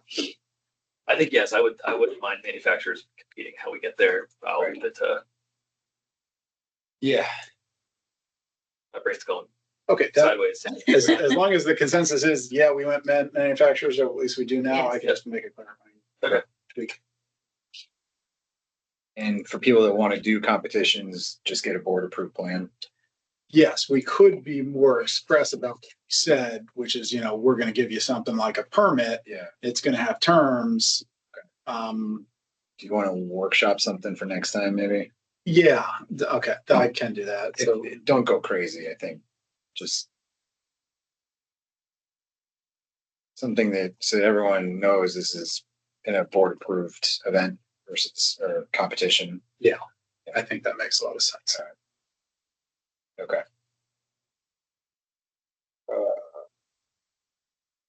2.4.1.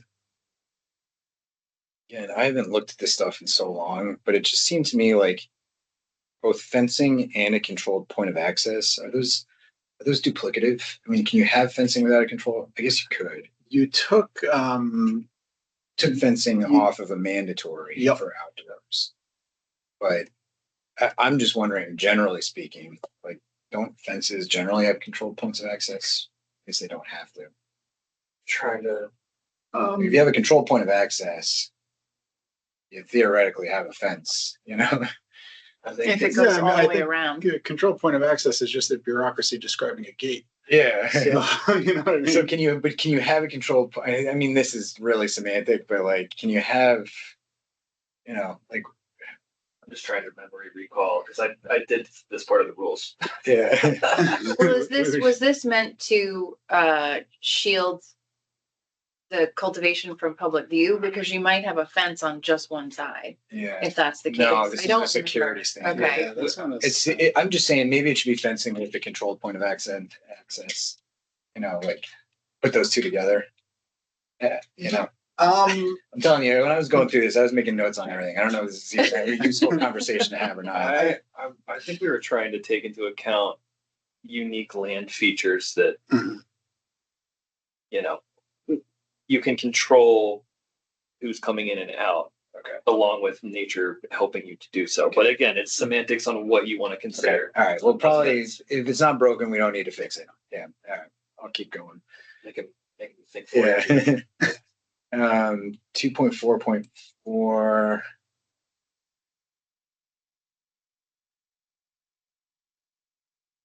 So what I wanted to do here, I think we've, lived and learned a little bit, at least I have, is probably limit visibility from a school property as well.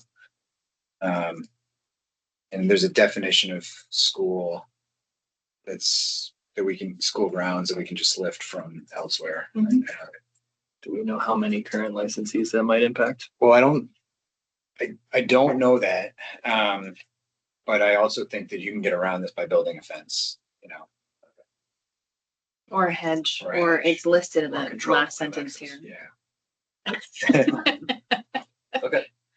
I just, I wonder if you do that, if you might want to, the sensible definition of school would be to take the one from drug-free school zones thing that we use for buffers. You might want to further limit it because some schools own property no kid ever goes on. Right. yeah, To reasonably occupied by children or something like yeah, that. regularly occupied Regularly, by students yeah, or yeah. something. And that way, if there's just an accident of geography, making people Yeah. put up fences for, trees to Do not see through. you think that should include like childcare, which is not part of the definition of school? No, I mean, Okay. it with the Slippery slope. it's just Throwing like it out there. We're gonna throw it all out there. Just gonna If throw it out childcare there. were- definition of what a school is, Julie. if childcare were delivered through the public school systems, maybe, but it's just like they're everywhere. They're like private. Yes, and they move. Yeah, So they that move, is the yeah. challenge, but I can see that coming up in I- a comment, so. Additionally, I guess, well, I don't want to complicate this, but what about the, some version of coming to the nuisance? What about the person that sets up next to an existing? Or the school Yeah, that sets alright, up next to an existing location, should that be protected? from that? Yes, they should be. Yeah.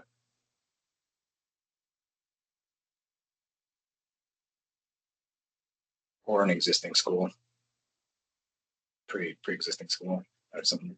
Yeah, I'll just make a note not to Yeah. fix that somehow. All right.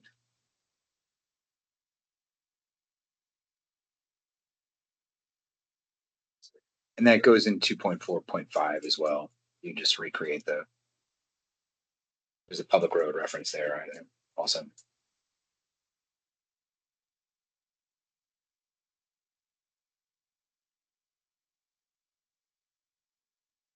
Okay.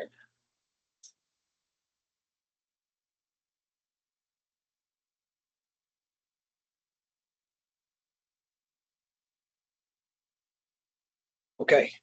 2.6.1. All right, to jump there. Let's see, what did I want to do here? Oh, I wanted to add the, or have the discussion about adding what Krav said about adding small wares and utensils. Yep, agreed. All right. You all right with that, Kyle? Mhm. Okay.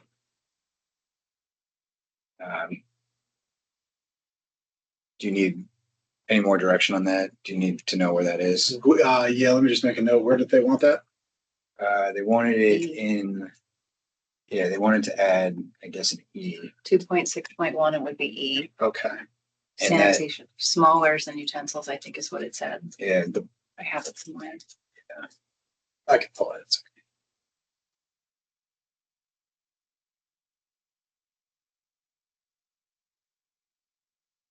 um, 2.6.3 B4.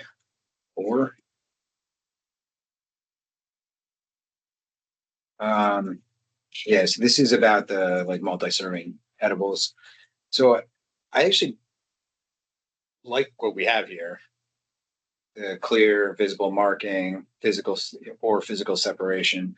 What I don't like is some of the like kind of ways around that we've seen. You know, what is a clear and visible marking? And I know that because of our product registration process currently about getting kind of like a single picture and maybe a description, or it's hard for us to fully grasp what these multi-serving things look like. So, but Gabe, the kind of a lot of the comments really weren't about this. They're about a interpretation of this in order to get at the problem that I just described. We're seeing really, just single gummies Terribly scored with with a score mark on them, and they can't be pulled apart. They can't, and so I'm wondering if I don't think we need to change anything here on that, because I think this is actually okay. I think it's really just the guidance. I think so. That entire kind of tumult with industry Yeah. came out of a single sentence that was Yeah. meant to be in the most recent product guidance that was about, elaborating on this rule. Yep. And I think where everybody's come to is people that want a multi-dose gummy, a Right. 10 milligram gummy, can have it or should be able to have it as long as it's consistent with Right. the text here. And that means actually being separable. Right. The impetus for the product guys throwing up their hands and saying, can we just have a sentence that just says this is a serving, is the increasingly incredible claims, there I've scored it, and it'd be a 25 milligram pinwheel. Yeah. And if you try to separate it with your hands, it would turn to goo. But on the other end of the spectrum, what's always been allowed and still is allowed is something more like a candy bar with like a Hershey's bar. Yeah. You can crack off a 5 milligram square, and people actually do it. Yeah. We're not pretending people could do it; they can do it. So all of that is to say that I think the entire issue vis-a-vis gummies can be addressed just by taking that line back out of the guidance and then telling people stick to this. That may mean PR to prevent the pinwheel thing creeping up again. That may mean PR may have to ask to actually lay hands on some of this stuff and say, give us a sample of it. We want to make sure, Right. Because if you're asked just to verbally describe Right. how separable something is, so I don't think it's going to keep everybody happy, but I think that it is certainly possible to just get that sentence out, make the 10 milligram gummy permissible again, Right. as long as people will make it separable. Actually separate. Yeah, I like that approach and amending guidance that way versus adjusting our rule here and kind of leaving it to compliance in the PR team. Do they want a physical sample? Do they want a picture or a receipt of your molds that you're using to kind of make sure you're doing it professionally, a video of you separating it, whatever the source of comfortability with the staff to know that, should it be properly labeled on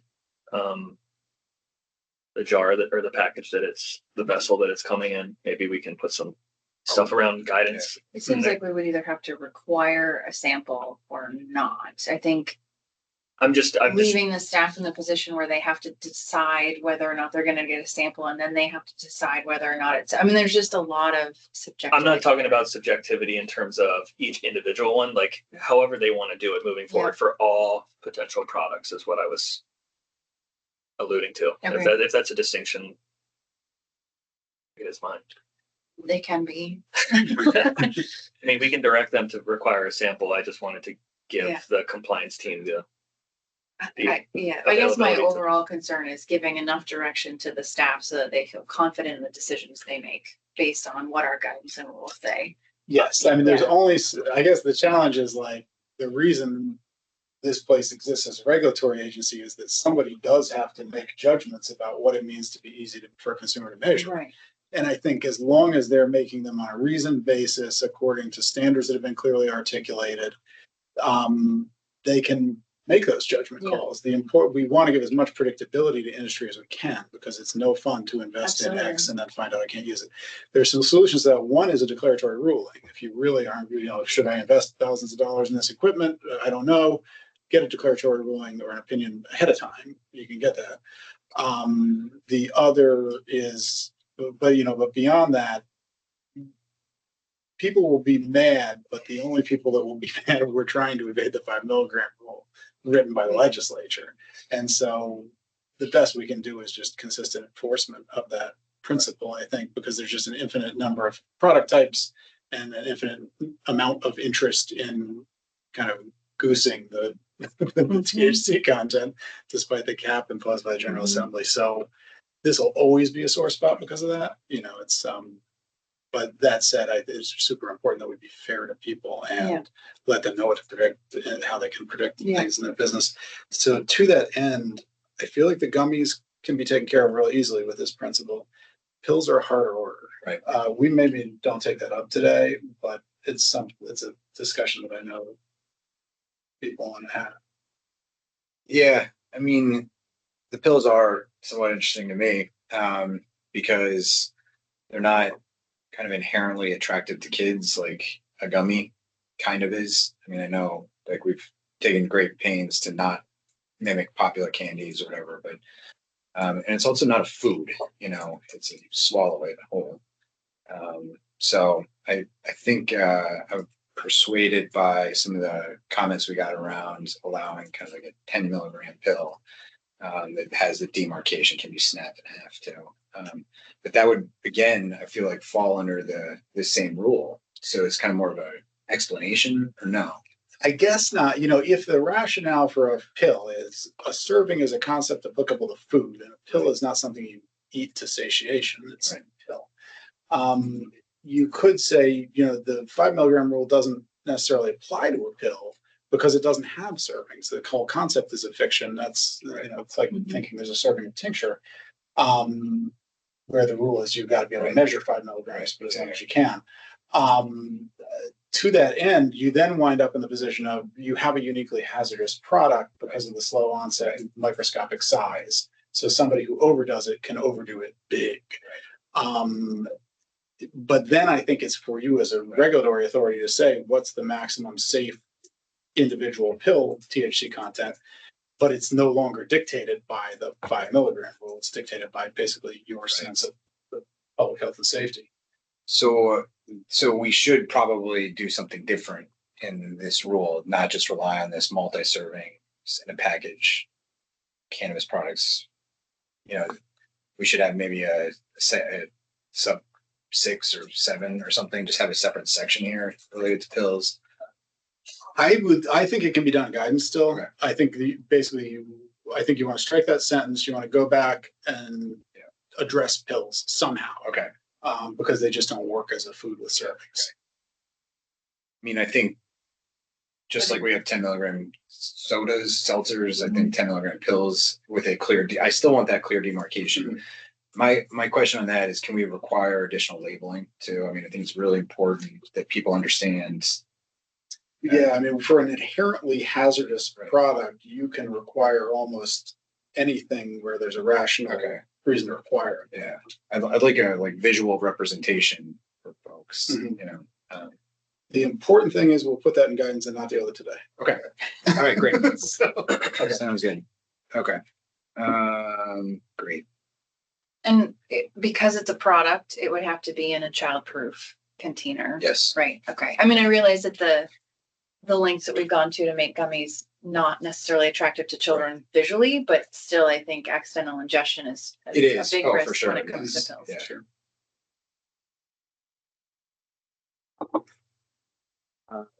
Okay. Do we need to, there was some comments about powders. Do we, anything, just more like, what's an example of this? THC flower. Yeah. The rule is, I don't think we need to go on about it too much because the guidance is really clear about it. There's that kind of final form rule. Yeah. And the basic we are not going to allow for registration a component of like a baking product that isn't in the final form in which the consumer will encounter it because it frustrates the labeling rules, the child safety rules, the whole thing. Yeah. And it's going to fridge pro. So that's real clear, but I think there's nothing to say about that that isn't spelled out in the guidance. Perfect. Okay, great. 2.6.3B7 about disposable vape pens. So we have some data on the take back program. It only includes one source, one retailer, but to me, it's actually looking pretty good. We got people that are actively bringing these things back and bringing the batteries back, or keeping the batteries and reusing them. Yeah, I think that there's like a 30% success rate there. And I think the more that I talk about this kind of product with our hazardous waste friends at DEC, the fact that you can actually remove the entire battery, Right. and not be encased in any steel or aluminum, Right. unlike every other disposable vape pen Right. that I've ever seen, heard of, used, whatever you want to call it. Right. It's distinctual, and not to tie this specific product into rule, but I think we can be general enough moving forward to kind of say, if the battery is completely removable from being encased in any plastic or steel or aluminum, and so on and so forth, it should have a place in our market. Right. So I took a stab at writing something here for this. Disposable vapes are not permitted unless the battery is easily removable. And there actually is a definition of an easily removable battery that I found in the statute elsewhere. Okay. Yeah. So I can point you to that. Okay. Unless the battery is easily removable, the non-battery components comply with the 2.2.9B. And they're sold exclusively at retail establishments that establishes and adheres to an effective reclamation program approved by the board. Yep. So essentially taking this pilot and just allowing it. Mhm. Yeah. Okay. Everyone okay with that? Yes. Yeah, it goes a lot further than any other state does with disposable pens. California, you just can't call them disposable. They still allow them though. Yeah. But I think it's also recognizing that there are some cool new pen setups away from the, the 5-bit pen traditional setup that are doing a lot better things from a hazardous waste perspective and how we handle batteries, which can be really challenging to dispose of properly, especially with all the personal use exemptions that are out there for household items. That makes a lot of sense. I want to give a manufacturer a warning. I guess a rule isn't final until it goes through the Legislative Committee on Administrative Rules. I know people are really upset or get really upset when they invest in something in anticipation of it being out there and it's not out there. Free to do it, but you're taking a business risk. And I just want to emphasize, we're like 95%. Please still work through our pilot program if you're interested. Yeah. Okay. In getting through the 2.2.9B process, will also slow people down, I think. Yeah, the ones that are on the market now are compostable. They need industrial composting conditions. I think that somebody is constructing all the other components and shipping that plastic to Vienna. Yeah.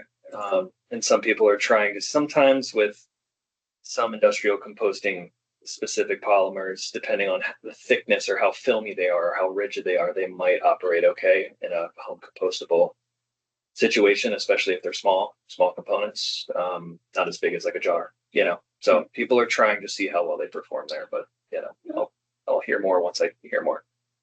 Just to protect resources, I wonder if it's all right if I tuck something in to make it really clear that the burden is on the proponents of Yes. the registrants to demonstrate the criteria are met rather than to make the staff disprove Right. Yeah. incredible assertions. Yes. That sounds good. Okay. Okay. 2.6.6B. This is the same, just employee sampling thing for cultivators, but this is for manufacturers. So we just, whatever you do for the cultivators, if you could just mirror it here.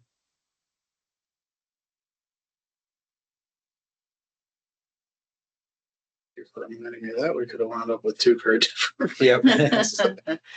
2.8.2 I. 2.8.2. Is this the trash can? Yeah. Yeah. Yep. So yeah, obviously there's concerns about people with shared trash cans, or you already have to render any cannabis or cannabis products unrecognizable or unusable, whatever it is. Where did this change? Is there, I don't remember This why. came from compliance, and there is a specific situation that they had in mind. Okay. One thing that we do, I don't know if it's here or elsewhere. We certainly do it on the cultivation side. If there is a problem, the staff can mandate that you increase your security requirements. It seems to me like not mandating this, locking your trash can, but allowing the staff to mandate it if you're seeing dumpster diving or something like that. I think that was the concern, right? That was happening. It was, yeah. Yeah. And it was actually, it's not a theoretical concern of the staff. It was actually happening and upsetting people.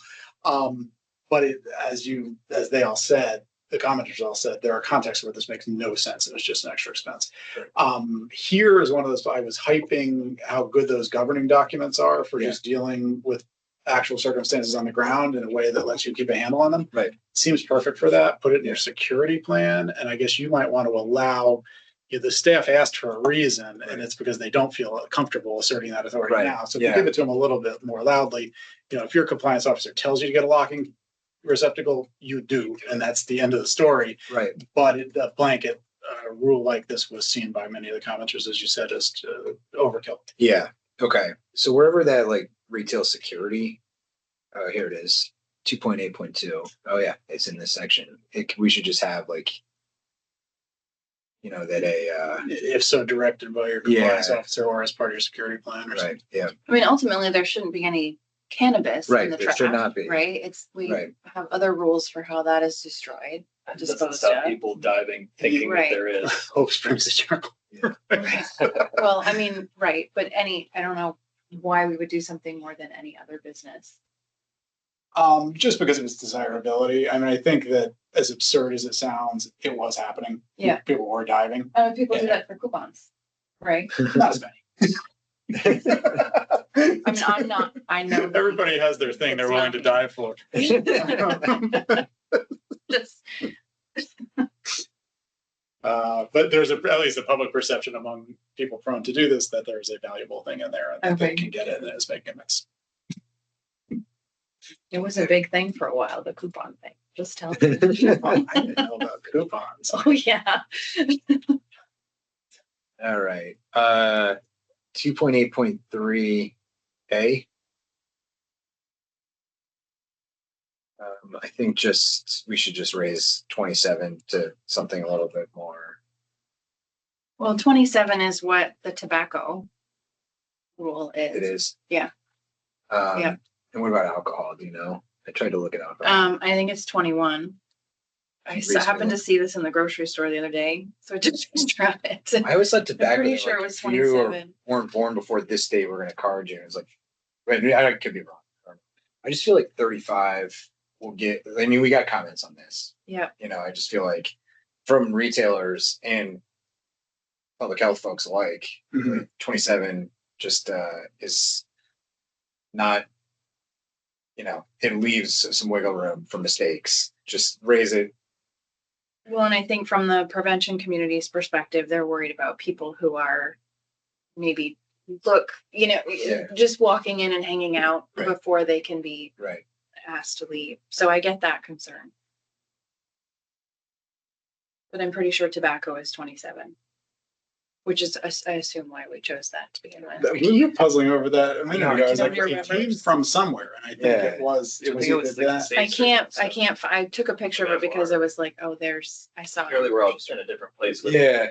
circling. Is everyone okay with 35 departing from tobacco, or just Sure. 35? Just like you reasonably look below 35 on a visual inspection, you get your ID checked at the door. I think 35 is better than 27. I think you have 18-year-olds that look 27. Yes. Yeah. 35, so I'll report back if Okay. folks are ID, and just so we're all clear, you're still getting ID checked at the point of sale prior to the sale. Yes. Yeah.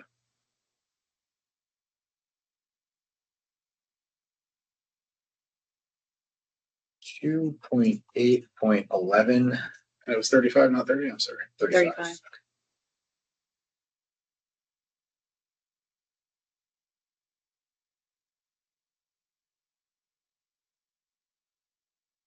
So I'm thinking that I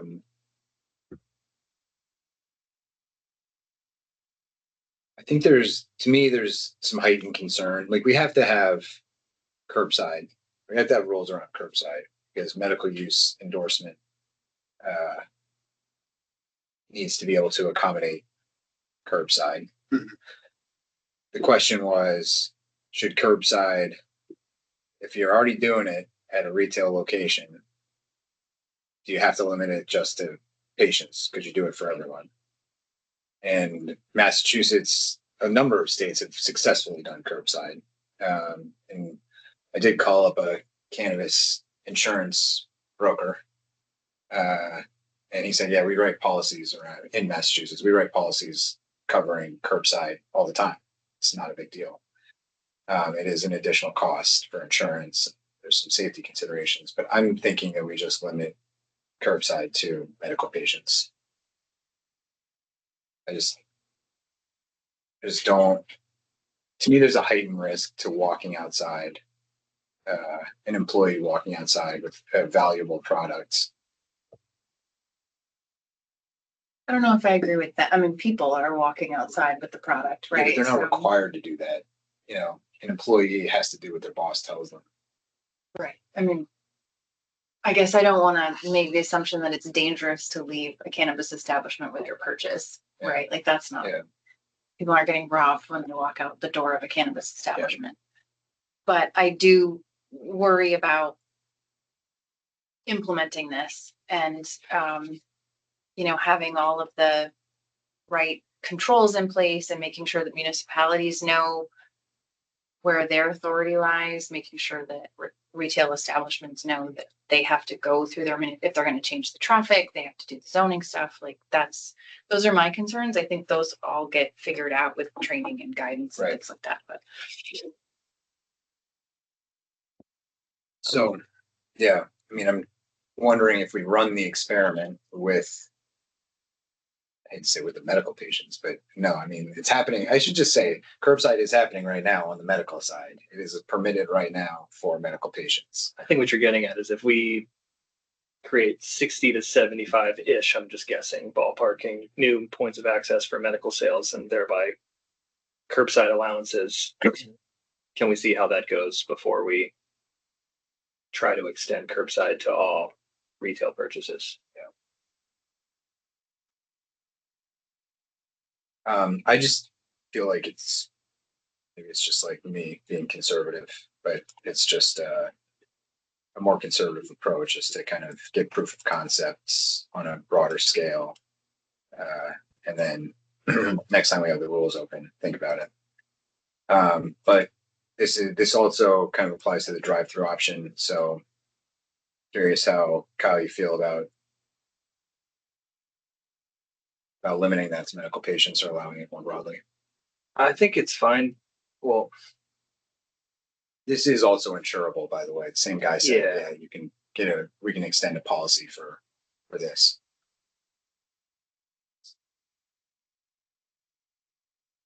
I think that the drive-through takes some of the concerns that you feel that you have for curbside out of the equation because no employee is actually leaving the store in that scenario. Maybe what we could do is try and keep drive-through, but require everybody in the car to be over the age of 21. I don't think that was explicitly mentioned here.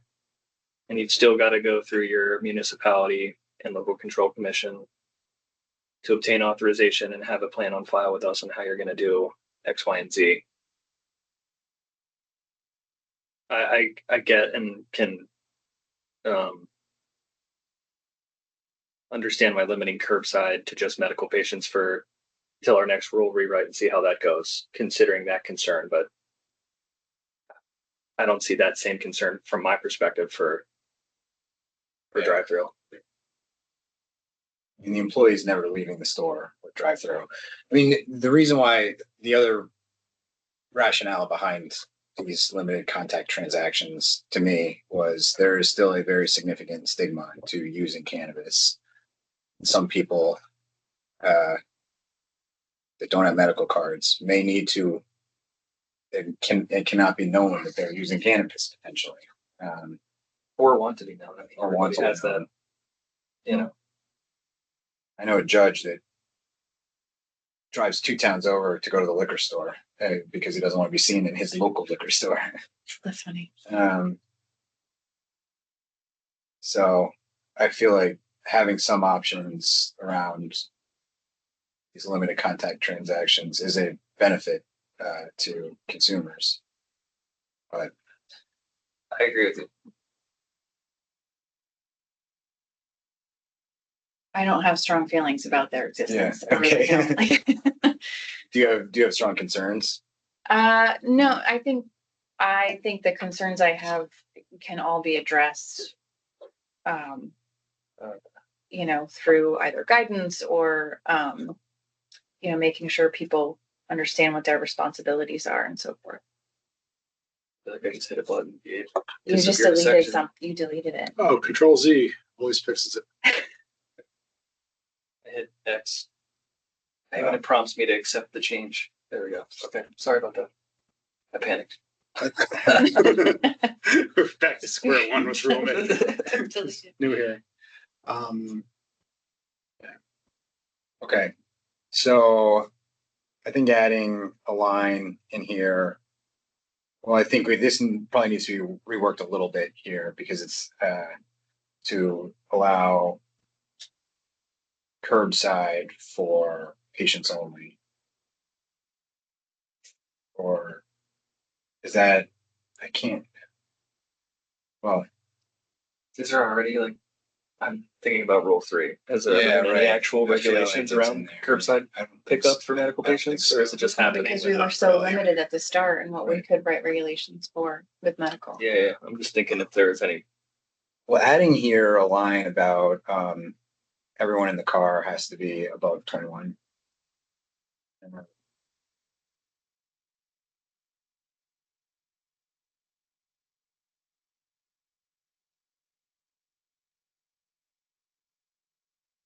And this requires some sort of video surveillance. I Right. moved to a different spot, but Yeah. there's a video It's, surveillance. of it. Yeah. I mean, if you're going to do it, you've got your municipality and your local control commission has to know about it. So you It has to want, be in your security plan or whatever we want to call it. It has to be on file with us. I don't know if we want to. Just trying to quickly read. I don't know if we have to approve that plan. It says it's in your governing documents.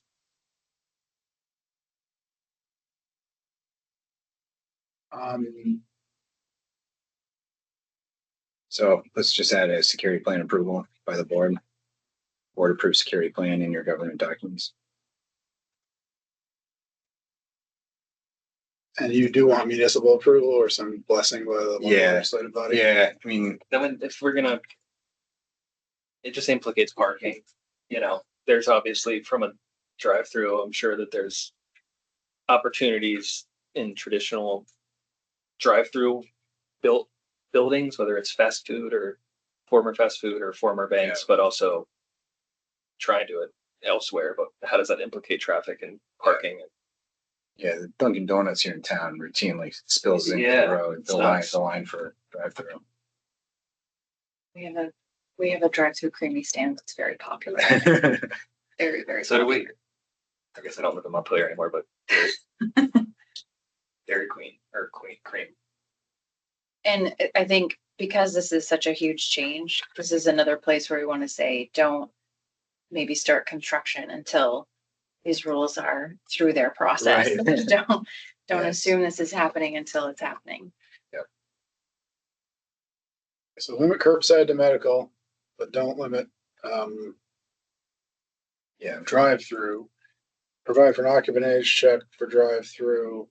Board-approved security plan and municipal approval has to be had. Yep.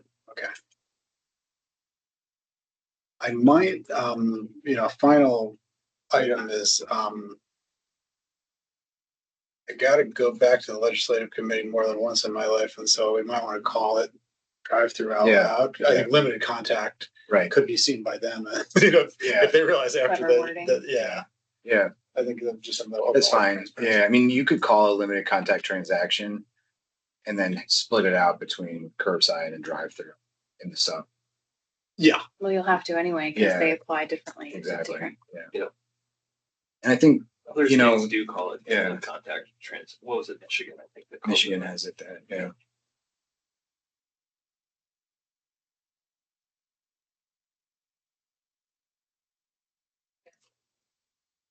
Was it just for medical? Just It medical, was not, okay, just medical endorsements. and not standard, right, so it's medical. Oh, that's an interesting Yeah, conundrum, and then that a will medical they- dispensary can't do it. Yeah, but an We can endorsement can. replicate this in all three, too. Yeah. Good flag. yeah. Okay. Can we go back? yes, Want to 2.8.4, which I really just have a question about, where it talks about hemp products and it's because it's packaging hemp products. Are we able to require the standard symbol on hemp derived THC products? Only if we're registering.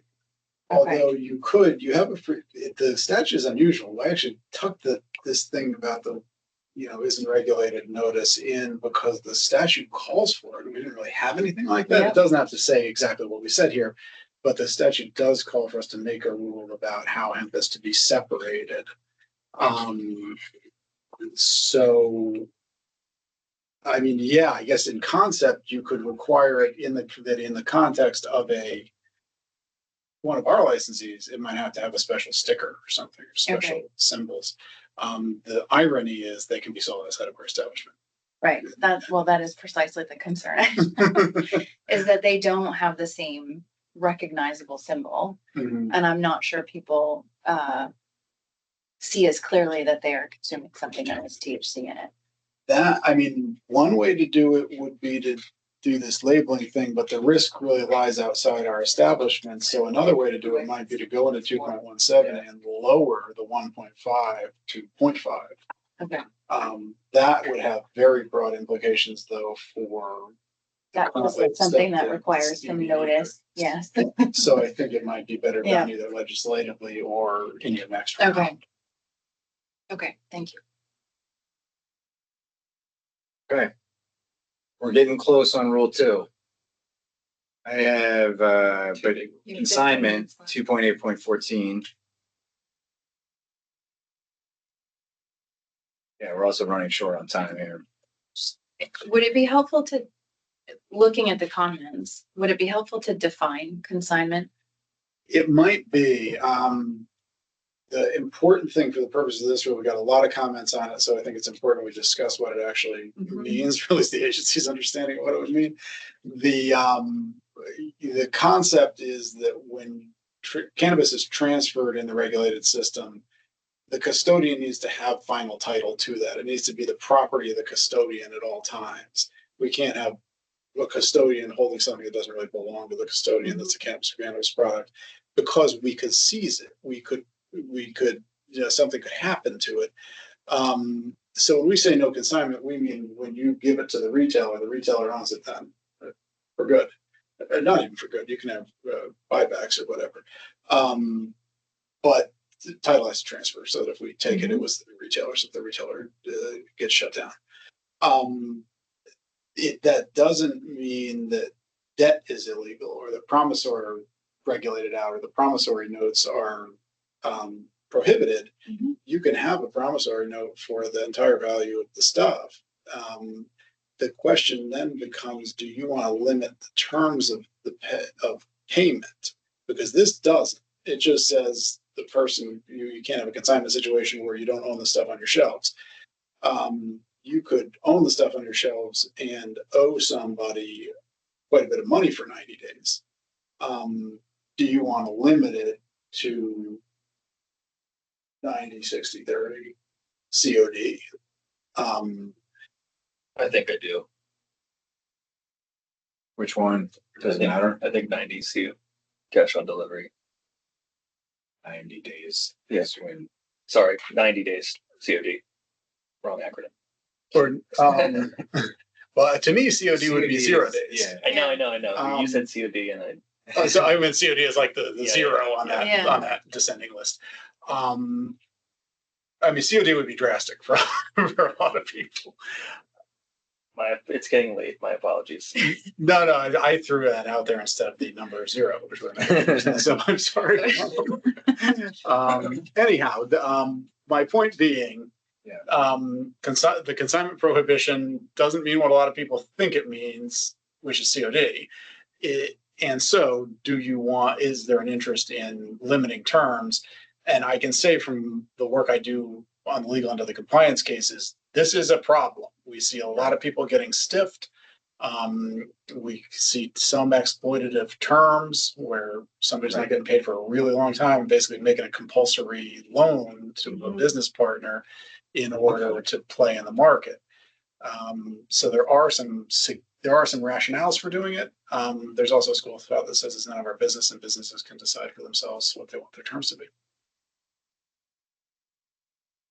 Yeah. I think if we put like a cap, like 90 days, from the date of ownership and custody transferred, it will help kind of some of those problems that you talk about, Gabe. And also, it sucks to hear that small cultivators can't get shelf space because some bigger folks who can kind of float for longer will do some type of exchange with a retailer that's like, give me 70% of your shelf space and you don't have to pay me for 6 months.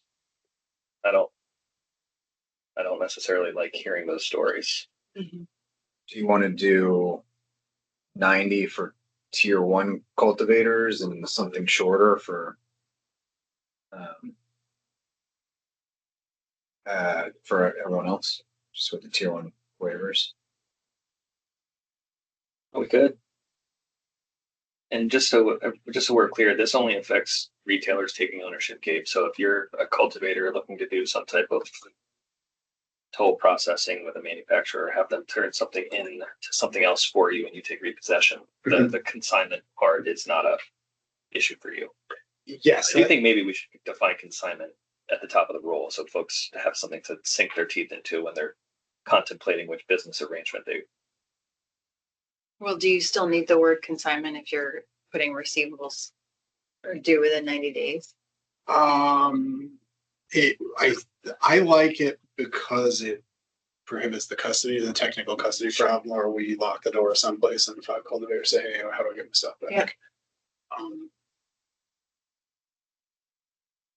And there, if I remember, there was a section in Rule 1 that talked about if you're not in the cannabis industry anymore, like if you're not a licensee anymore, you can't make money in it, right? That means if you have, right. Mhm. So I just want to say out loud that if you have a bill due and that licensee relinquishes their license, that bill is still due. Yes, I think we could refine that, but that's a really good point. Receiving the proceeds of a cannabis sale would mean benefiting economically contingent upon a sale that hasn't happened by the Right. time you lose your license. Yeah. It wouldn't mean that you can't enforce debts from when you have a license. Right. That makes sense. Yes, it does. Okay. I just want to say it out loud. Yeah, that's a good. Just some things you just say out loud. I have a good magic number in my head if it's gonna differ between. Sorry, just 390. Keep it simple. Yeah. Okay, I think that's it.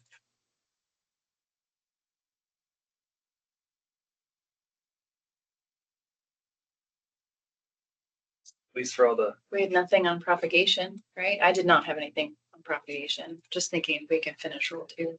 Yeah, I didn't have anything else. Well, too. I know we got some comments around propagators and plastic, and I'm kind of unpersuaded. You know, there's other options, whether peat pots, or there's compressed recycled paper that kind of behave just like peat pots. They're also cheaper in some ways, some options than the plastic alternative.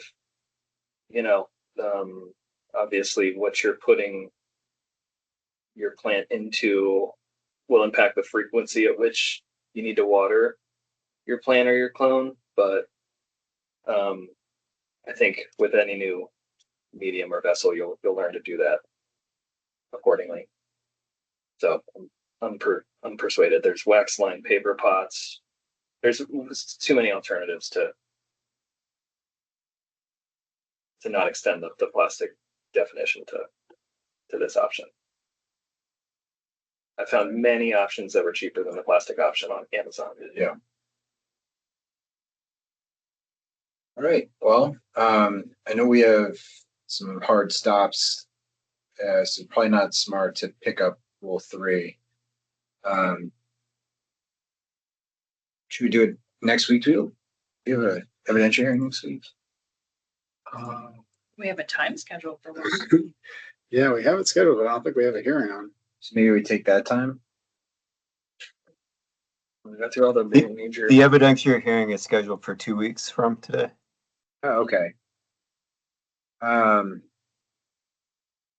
Okay, well, why don't we just why don't we just hold on scheduling the rule 3-4 meeting and the finalization of these till next week at some point, and we'll just post it on our calendar.